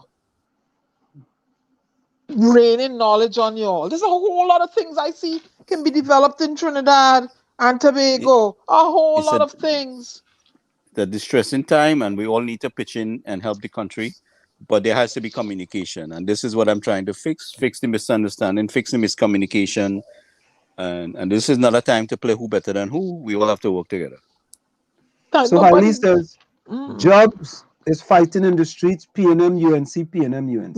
Yeah, that's all I hear. Correct is right. You know? Wendy says that's a good point about crime and corruption, discouraging tourism. Damn shame though. Then you need to fix that. The people up in there. Gary, hold a minute. Let me just get through a few of these things here. Lana said, well said, Gary, it's true to power. David Sampat, welcome. I think David Sampat been here before. Mm-hmm. All right, we partner back, boy. You're back in full force, boy. Ellis. Look at how dirty our streets and beaches are. Crime detection is very low. Tourists want to feel safe if they come on a vacation.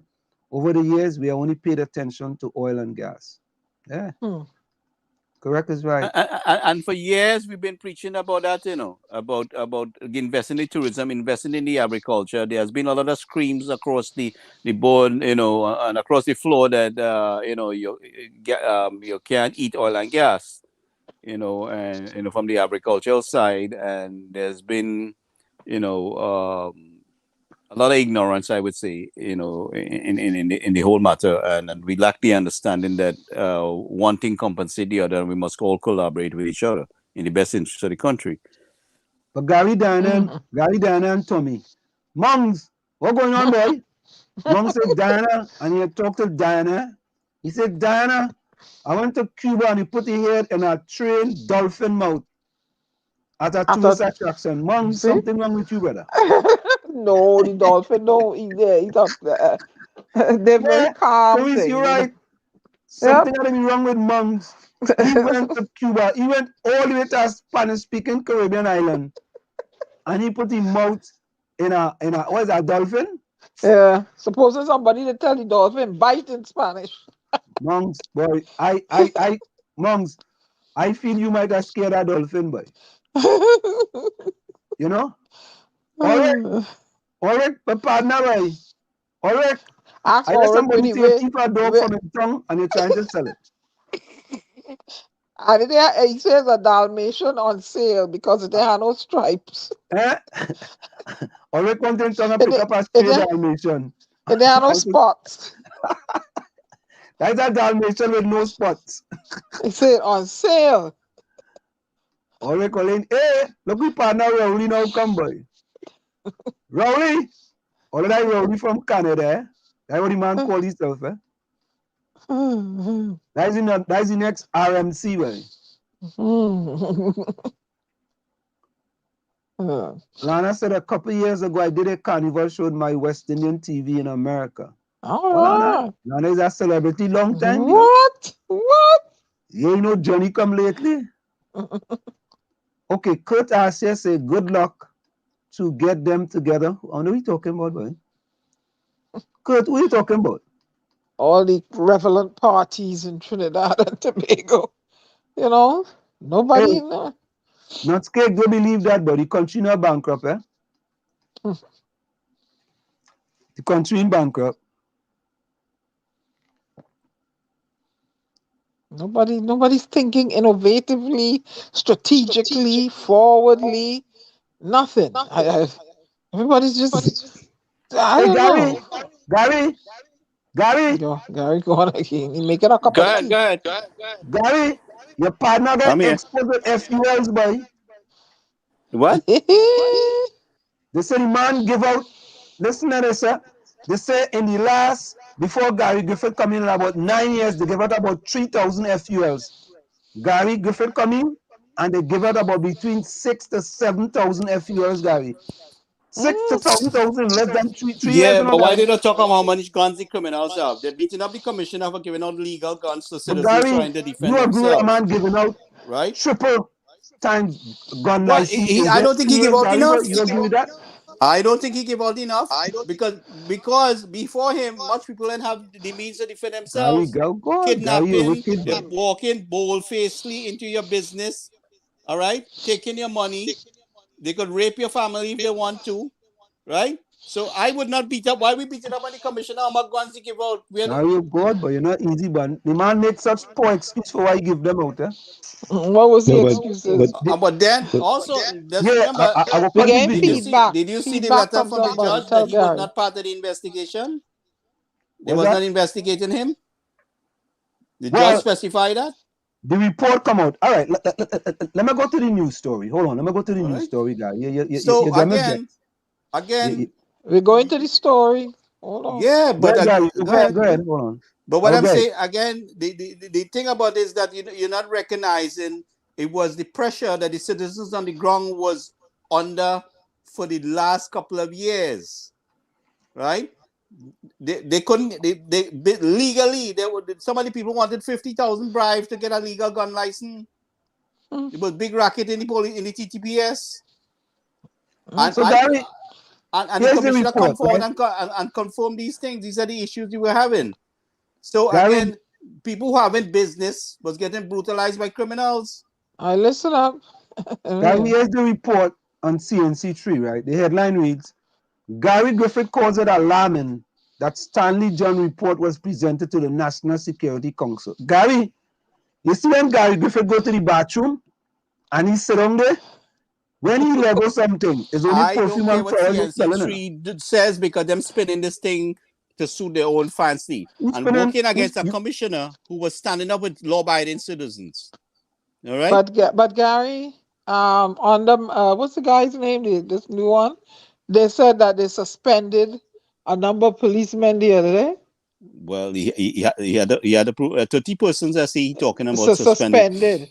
Right. I saw, right. Okay. Good. Okay. So leave that alone. Yeah, but what I'm saying to you is, we want to beat up on the police commissioner who stood up with citizens, law-abiding citizens, and allowed them to have the means to defend themselves, because we failed to recognize how criminals was dominating the country. There was no limit on what criminals could have.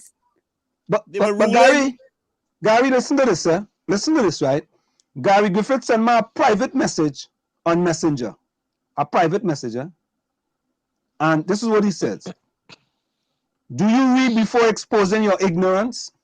Right? Ooh. In my last full year in office, there was over 140 less murders than the previous year. In my last 7 months, which was the first 7 months last year, okay, whatever that is. In my last 7 months, which was the first 7 months last year, we had 50 less murders than the same period last year, which meant the murder rate was heading to less than 300. Since I left, it's now a ratio of 700. And you call that failing, you bright boy? But again, you fail to realize the country was being dominated by heavily armed criminals. Gary, wait, man. Let me get the next one. But now he ain't coming in the village at all. Gary Griffith don't run from nobody. Neither Gary Mahabe. Hold up. I have a next one here. Hold up. He said, me boy, the man vexed too bad, boy. He get exposed again. The fella tired get exposed, boy. Oh, here, is it? Look, so here we go again. So, you know they have the caption, Gary Griffith exposed again, right, with an X. Anytime you get exposed with an X, that's real bad, eh?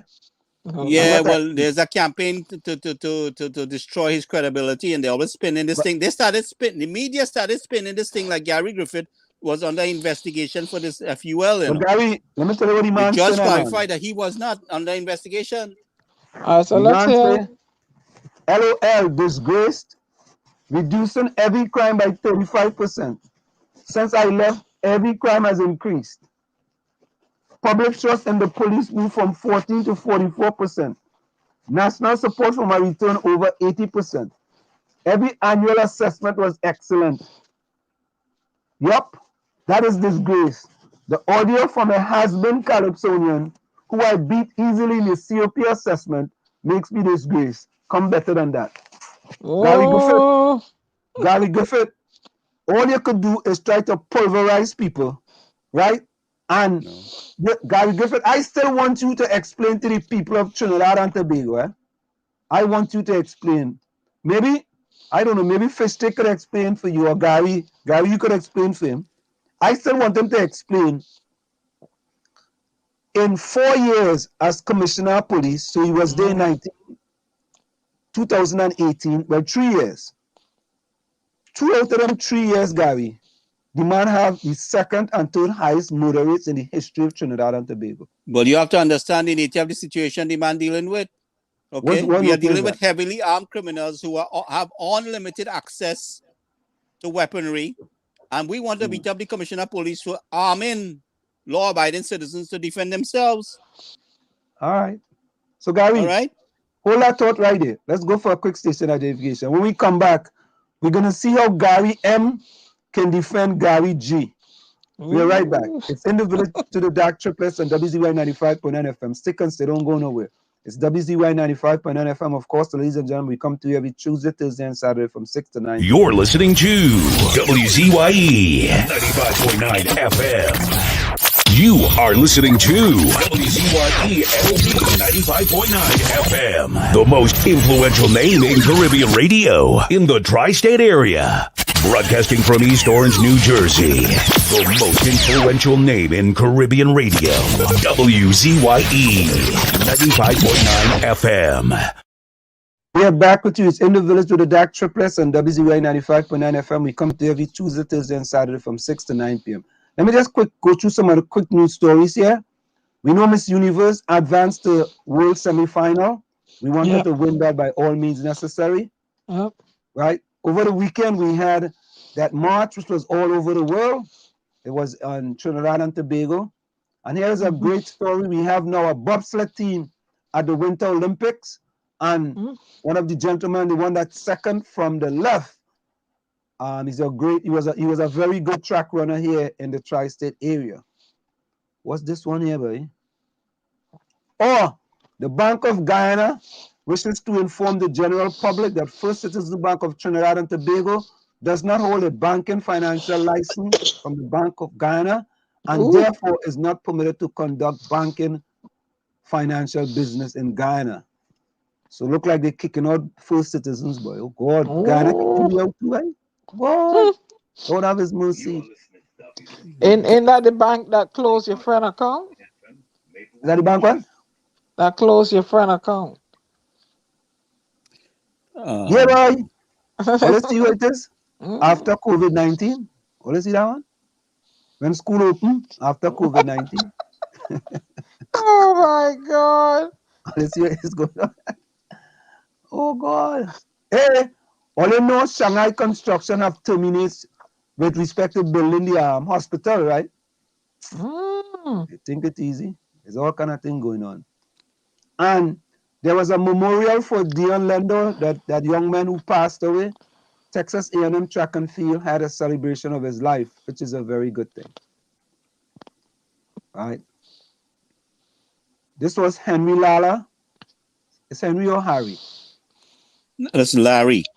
My bad. Larry Lala. Police must grant permission for protest. Yeah, they should have granted permission for people to protest.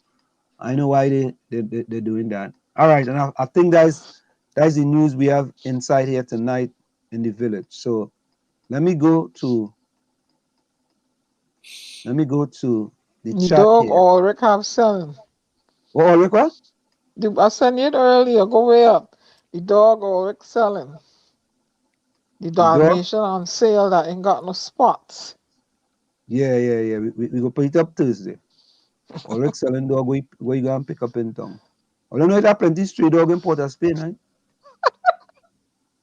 You ever see Chinese put out garbage? Oh Lord.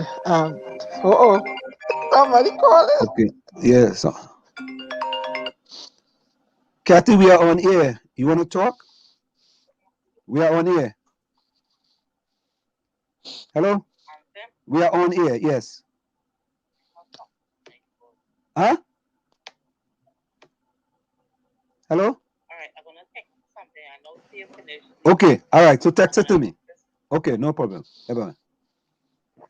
So, let's get rid of that one.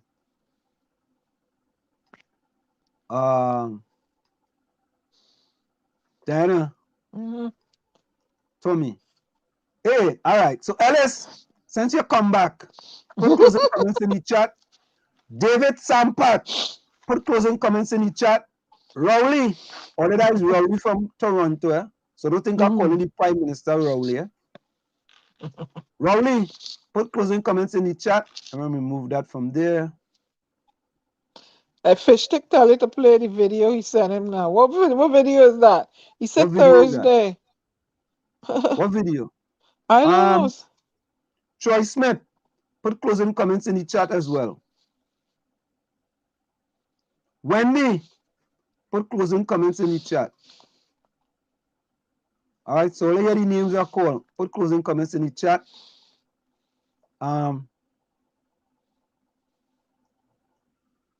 Okay, let me see.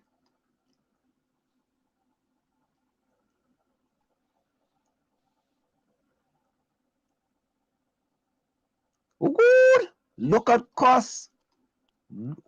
Ellis come back with a blank, boy. Let me put that one. Oh, good. Boy, Ellis, only look. Let me put Ellis pop, yeah? Ellis said, if I was Gigi, you would have been able to read my comments. I would have said, Wall Street, hush your bleep in mouth. You're too bleep. Here's a bleeping police with your bleeping ball head. Oh, good. Ellis come back with a bang, boy. Ellis, boy, welcome back, boy. Like you ain't leave, boy. Ellis, go ahead. When when you get a Ellis, when you get a laptop, you move again. It's another 3 months before you come. It's not this time gonna be 6 months, Ellis. Okay, hey, Fishstick, what video you send? All right, then I take it. Let me see what video Fishstick said. I don't know Hey, what good video. night, police. Let me see Fishstick send my video there. What video you send? I don't know what video. He said to. Which video? According to him, let me see what he says here. What video? Fish stick. Hey, what do call you? I just get some news here. Right? Sunday gone. Sunday was the 23rd. Right? It was the PDP anniversary. 5 years since winning 2 seats in the THA election. Let me repeat that for you.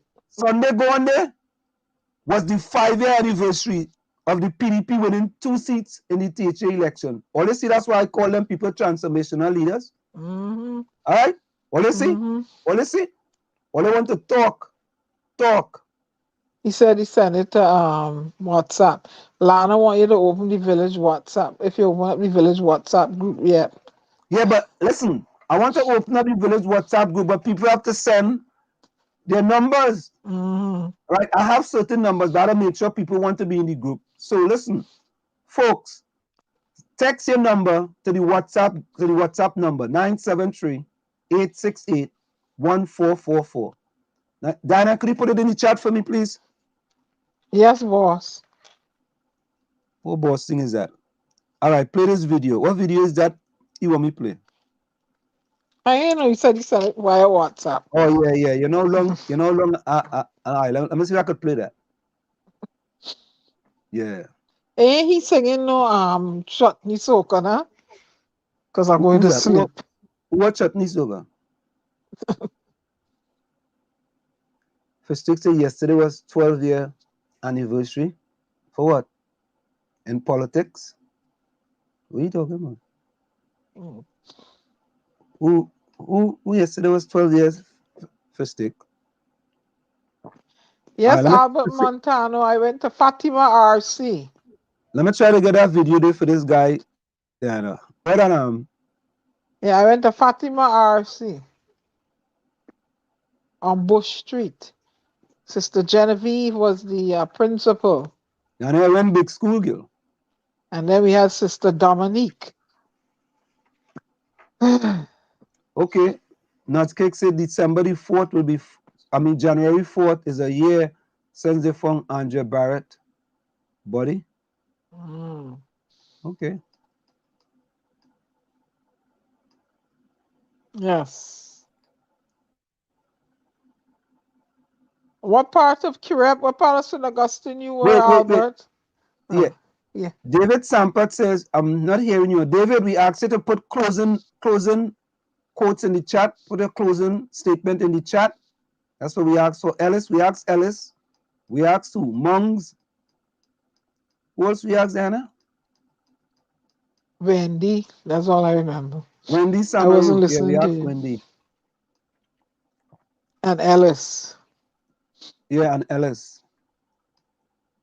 You know who I ain't seen a while, boy? Wolverine. Where you going?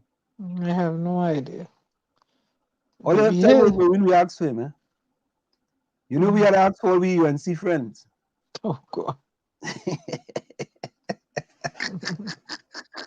They said, oh, God, we are friend of everyone. I am a real UNC friend.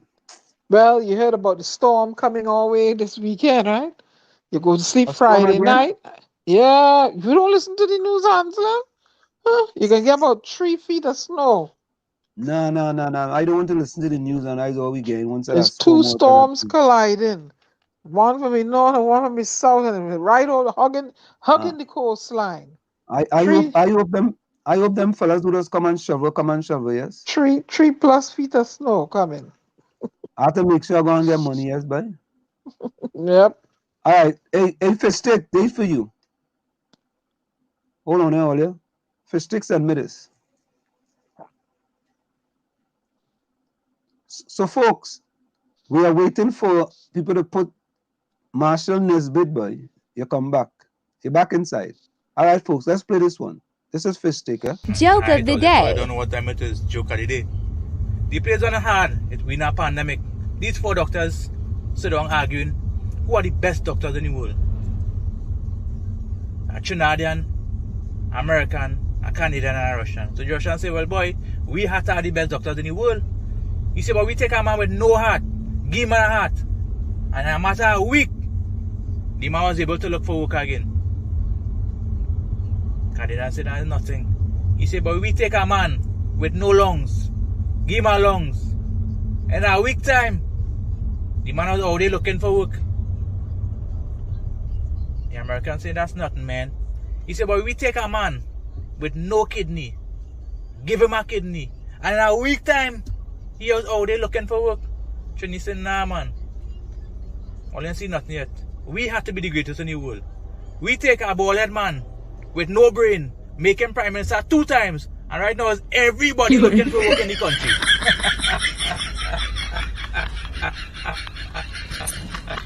Oh, Fish Stick. All of that was good to see Fish Taker.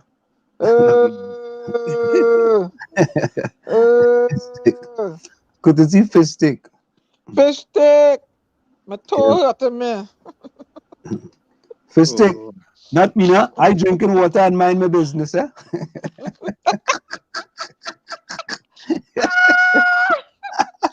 I drinking water and mind my business. With the dog, all and something else I tell you doing too. Dog and something else, some other business you getting into. Dalmatian with no spots. On sale, he said.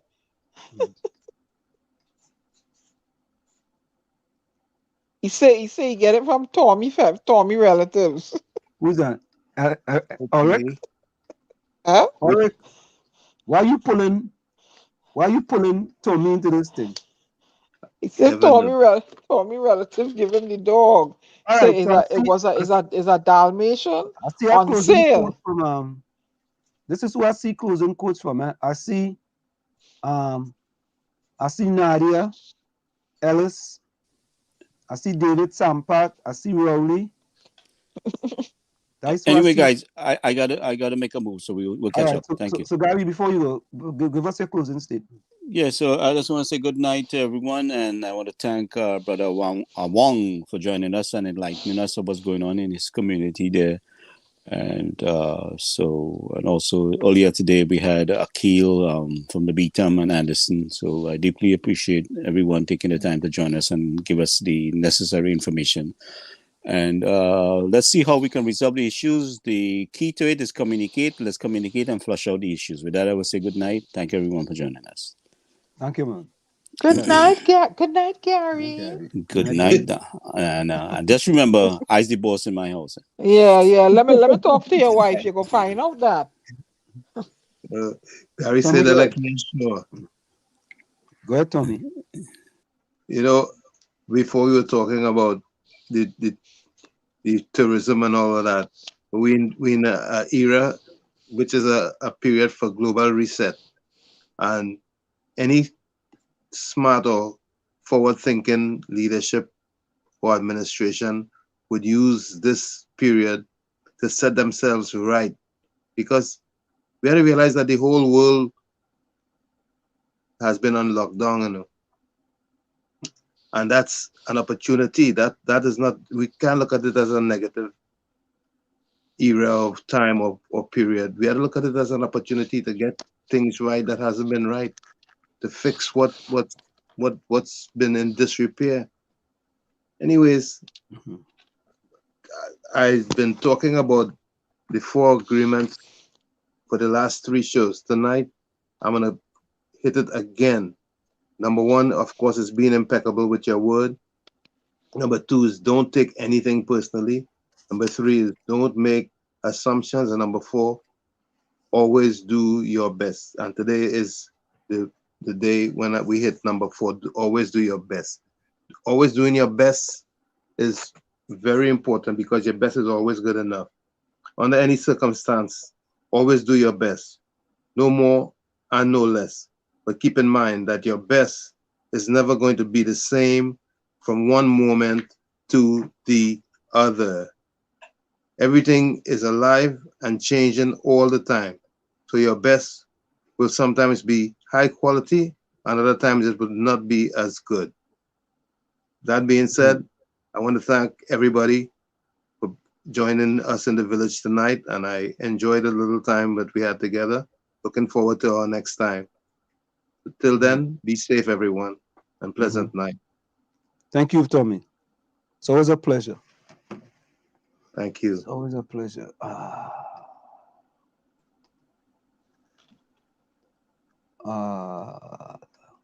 Diana Benskin. Yeah, I'm here. All right. I'm going to talk tonight about the effects of inhaling the stench of sewage over a prolonged period.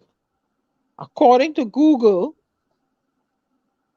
the principal risk and effects associated with exposure are to the smell of sewage stench are hydrogen sulfide poisoning. Exposure to low levels of hydrogen sulfide causes irritation of the eyes and the respiratory tract.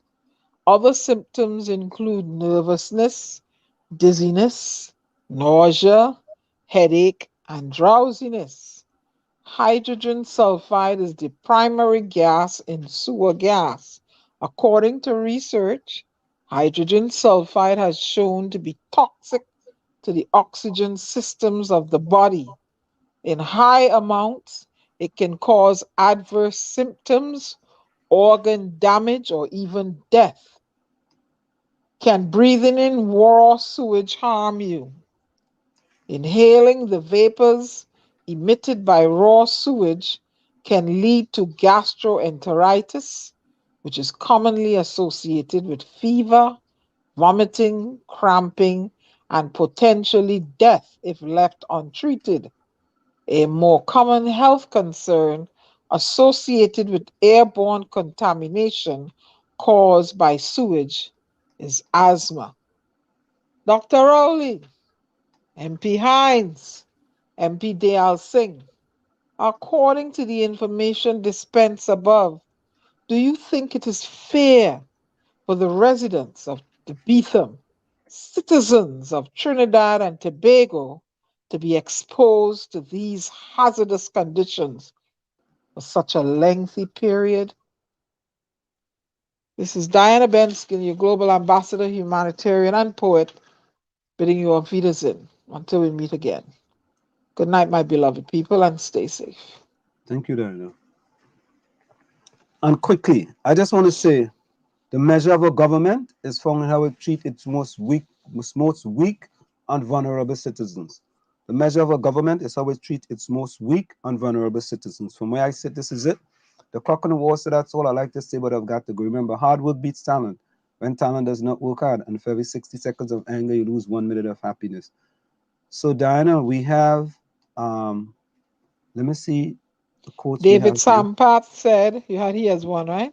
Yeah, go ahead. He said, yeah. Under Rowley's government, Dr. Rowley's government is dictatorship. Trinidad and Tobago is the new Venezuela. Just now, the U.S. ain't gonna work with Trinidad and Tobago, just like how the U.S. isn't friends with Russia and Korea. I see Ellis Laborde. Thank you, Diana, for that information. That's why so many PNM supporters are brain damaged from all the sewage. Oh God, Ellis, your wife go take back your laptop from you. But Diana, David Sampath is working on a ship, you know. Oh, okay. He's on a ship right now. David, welcome on. David on a ship, boy. And I want to say something by Kurt Arcia as well. Kurt, put up closing comments in the chat also. Kurt says, who vex lost, it have no fake news in the village. Correct is right, man. we don't business with fake news in the village, you know. So, Ellis is coming really. My comeback is always stronger than my setback. God will reveal your enemies before he bless you. Pay attention. Oh yeah. Thank you, Ellis. Thank you.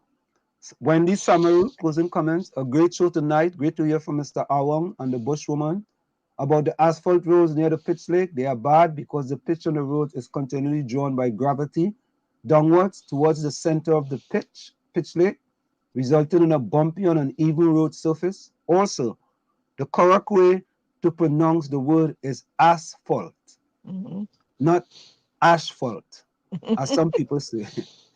Just helping you all to polish the rock that is this show. Wendy, thank you so very kindly. Well, you know, both Wendy's parents were teachers, so you know that's the teacher in her. Yeah. Any improvements, we full 100 for that. Nadia, closing comments was blessed, and good night to everyone in the village. Please, guys, be safe out there, and some good night. Digo hit you with a broomstick soon. God. You keep it up. Let me see what Rowley says. Thank you, WCYE, for having us here tonight and taking the time to patiently read and respond to us in a live chat. No other live stream does this. I wish everyone a blessed night. Thank you very much, Rowley. Let me see who else I have. Yeah, and I think that's it for the chat. So quickly, someone in the chat, if you want to go to that song that doesn't have any copyright, put it in the chat. Once they don't have no copyright, let me see. They're sitting in Parliament. Yeah. Who won that? Somebody say that? You played it already. I'm gonna look it up. That is wait now, I think I might have that one there, you know. Sitting in Parliament. That is Plain Clothes, I think. Let me see. Plain Clothes. Sitting in Parliament. Look it up.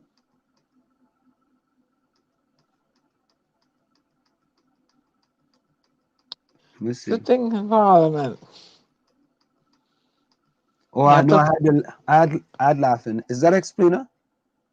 I don't know. Sitting in Parliament. Calypso. I usually save them on a list, but I didn't save this one. YouTube. I think that's Explainer, you know. I think so.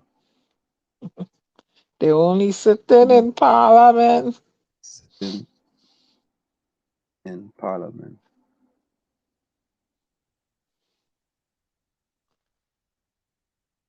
Sitting in Parliament. And you need everybody need help. I think Kickson in Parliament is explaining. Kickson. Yeah. Thanks, Tommy. I thought it was sitting in there. Somebody was sitting in Parliament. No. Maybe I mixed it up. Yeah. Tommy, thank you so much. Yeah. You know, like I don't know. Tommy, Diana is a good one. That's a boss one. I'll make sure I no copyright on that.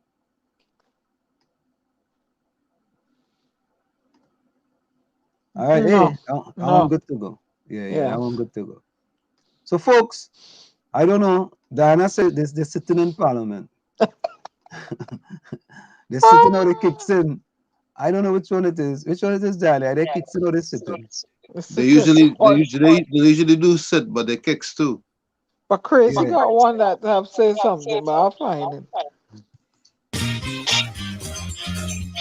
Oh, yeah.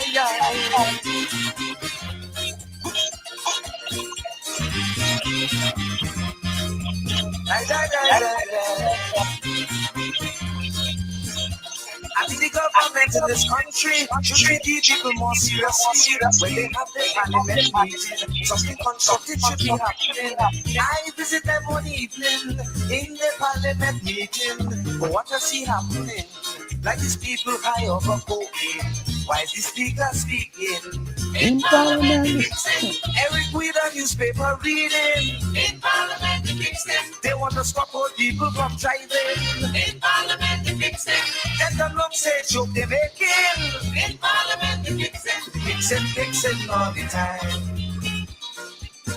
They're blowing everybody mind. Fixing all the time. Blowing everybody mind.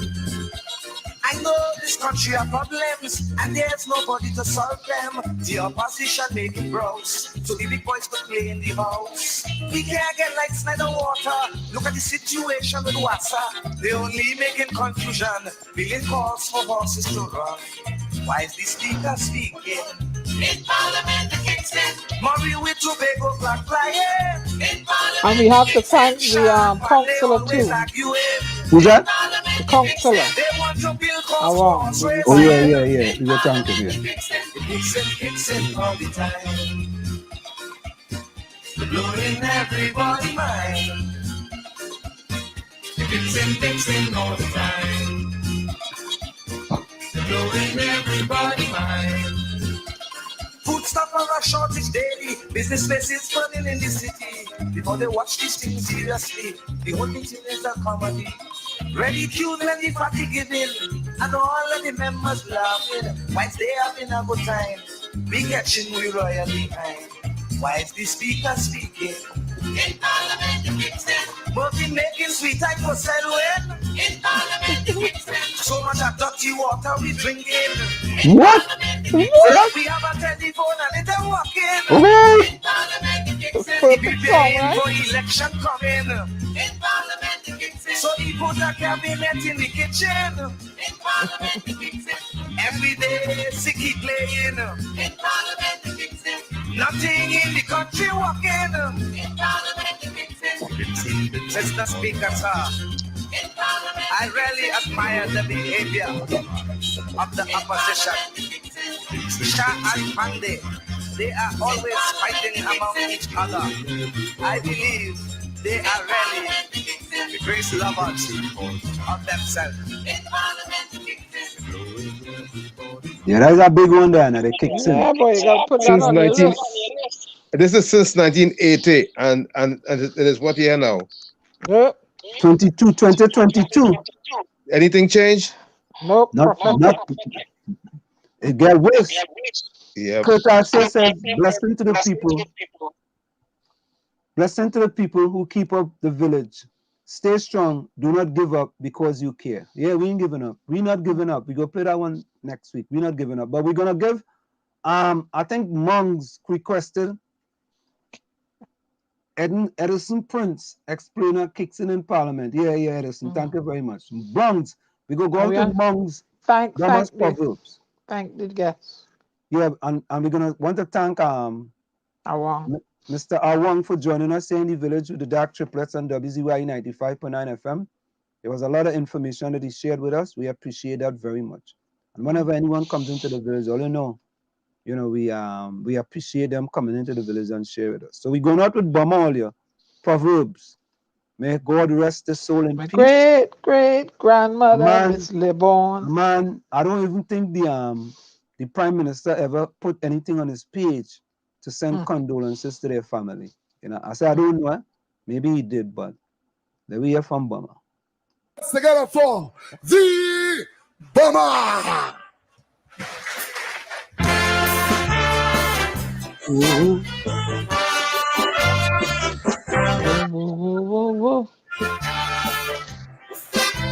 Good evening, ladies and gentlemen. My great grandmother, Mistress Robin, teach me proverbs and put me in trouble. I wouldn't lie. My great grandmother, Madam Robin, teach me proverbs and get me in trouble. She say, how you make your bed so you lie, and you never miss the water till well run dry. The proverb that really trapped me, my friend, is when she told me that the longest rope have a end. So the next day I went by my father porch. I look on the ground, see a piece of rope. I pull the rope till my hand get torn. Well, I never see rope long so since I born. But coming to the end when I raise my head, I have to take off and fall out over my dead. The proverb she taught me was so awful, because the next end of the rope was a big pitfall. Oh, my Lord, oh. I want to sing it out, girls.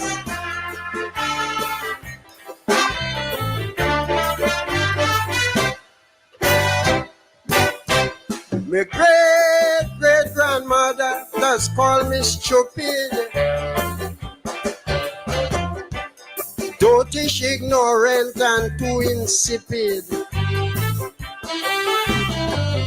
She say none of she other great-great-grandchildren never give she horrors, heartache, and problem. She say more you live is the more you learn. And if you play with fire, you will get burned. My great-great-grandmother then said to me, "Oh, my darling, the best things in life are free." So I hired a truck and went down by courts, looking for the best things of every sort. I pick up a computer, well, how you mean? Radio, video, stereo, TV, washing machine. And when the store manager confronted me, I say, "Partners, the best things in life are free." But they call the police and lock up my tail, and they give me some free airs in the royal jail. Oh, my Lord, oh. I want what? Sing it out, girls.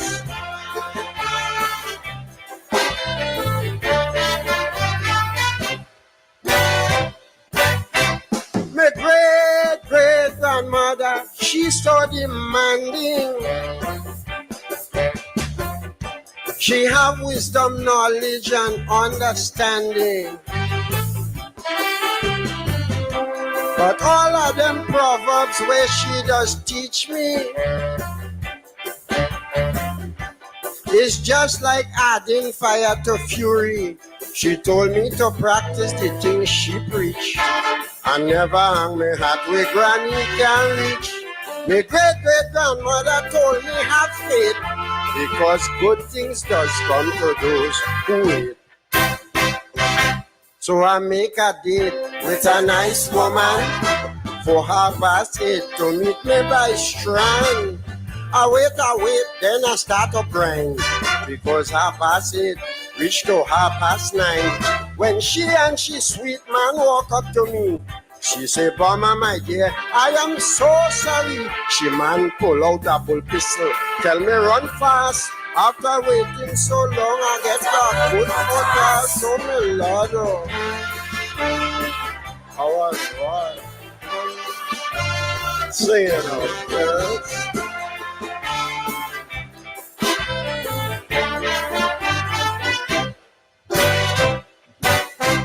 My great-great-grandmother, so miserable. She always have a disadvantage on people. She say everybody does treat she funny, and all they want to get from she is she money. She say before you walk, you have to creep. And always remember, go don't make sheep. And for people in this world today to survive, you have to play dead to catch Coco alive. So the next day I went down on the Labas, playing dead to catch Coco when they pass. They say what you sow is that you does reap. I play dead too long, so I fall asleep. It's then I feel a burning below my waist, with 6 cobos staring me in my face. They search my pocket, take out everything, and they playing tug of war with my thing.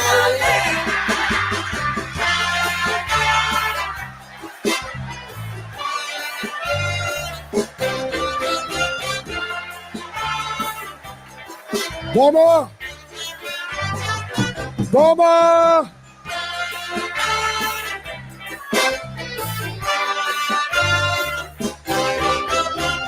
Thank you.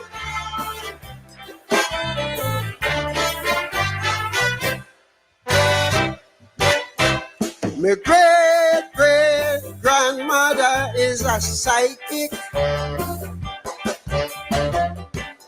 She does do clairvoyance and black magic. She have a chronic dose of schizophobia. She told me that the road to success is obia. She say always jump in the sea is shark, and a chop in water never leave mark. My great-great-grandmother told me that night, all we happen in the darkness must come to light. So the next night I check on my wife Susan. She was in the dark with another man. I say if my gang told me it's right, I'm bound to see what's going on in there tonight. So I put on every light inside of the house to see what was going on with my spouse. The both of them stoops take off the light and gone. So up to now I see if I get in home.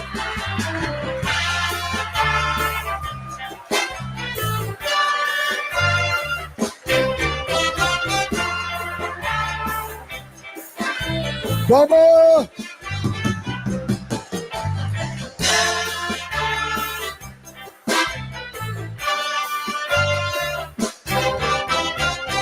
Thank you.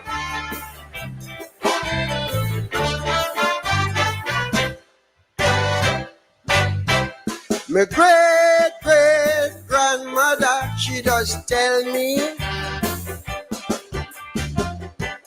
not to sing no anchor for anybody. But if I have to sing anchor for my audience, just make sure that it enhance my performance. She say, more you sing, the more they go call. And the higher you climb, it's harder you fall. So who are cocoa in sun could look out for rain. But if you call me, I ain't coming.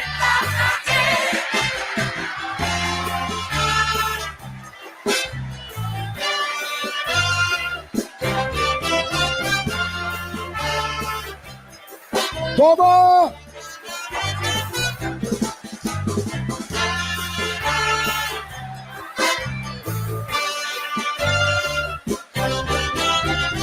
Thank you.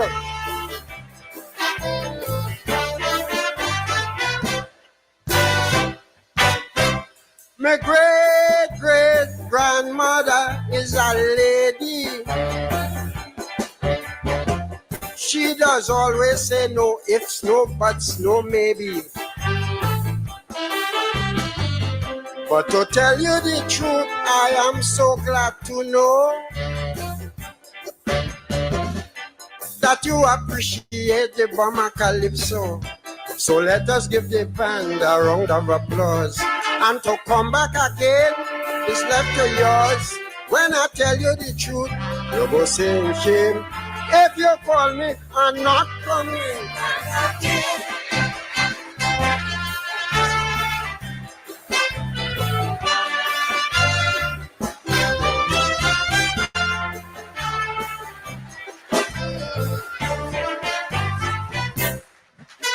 Thank you.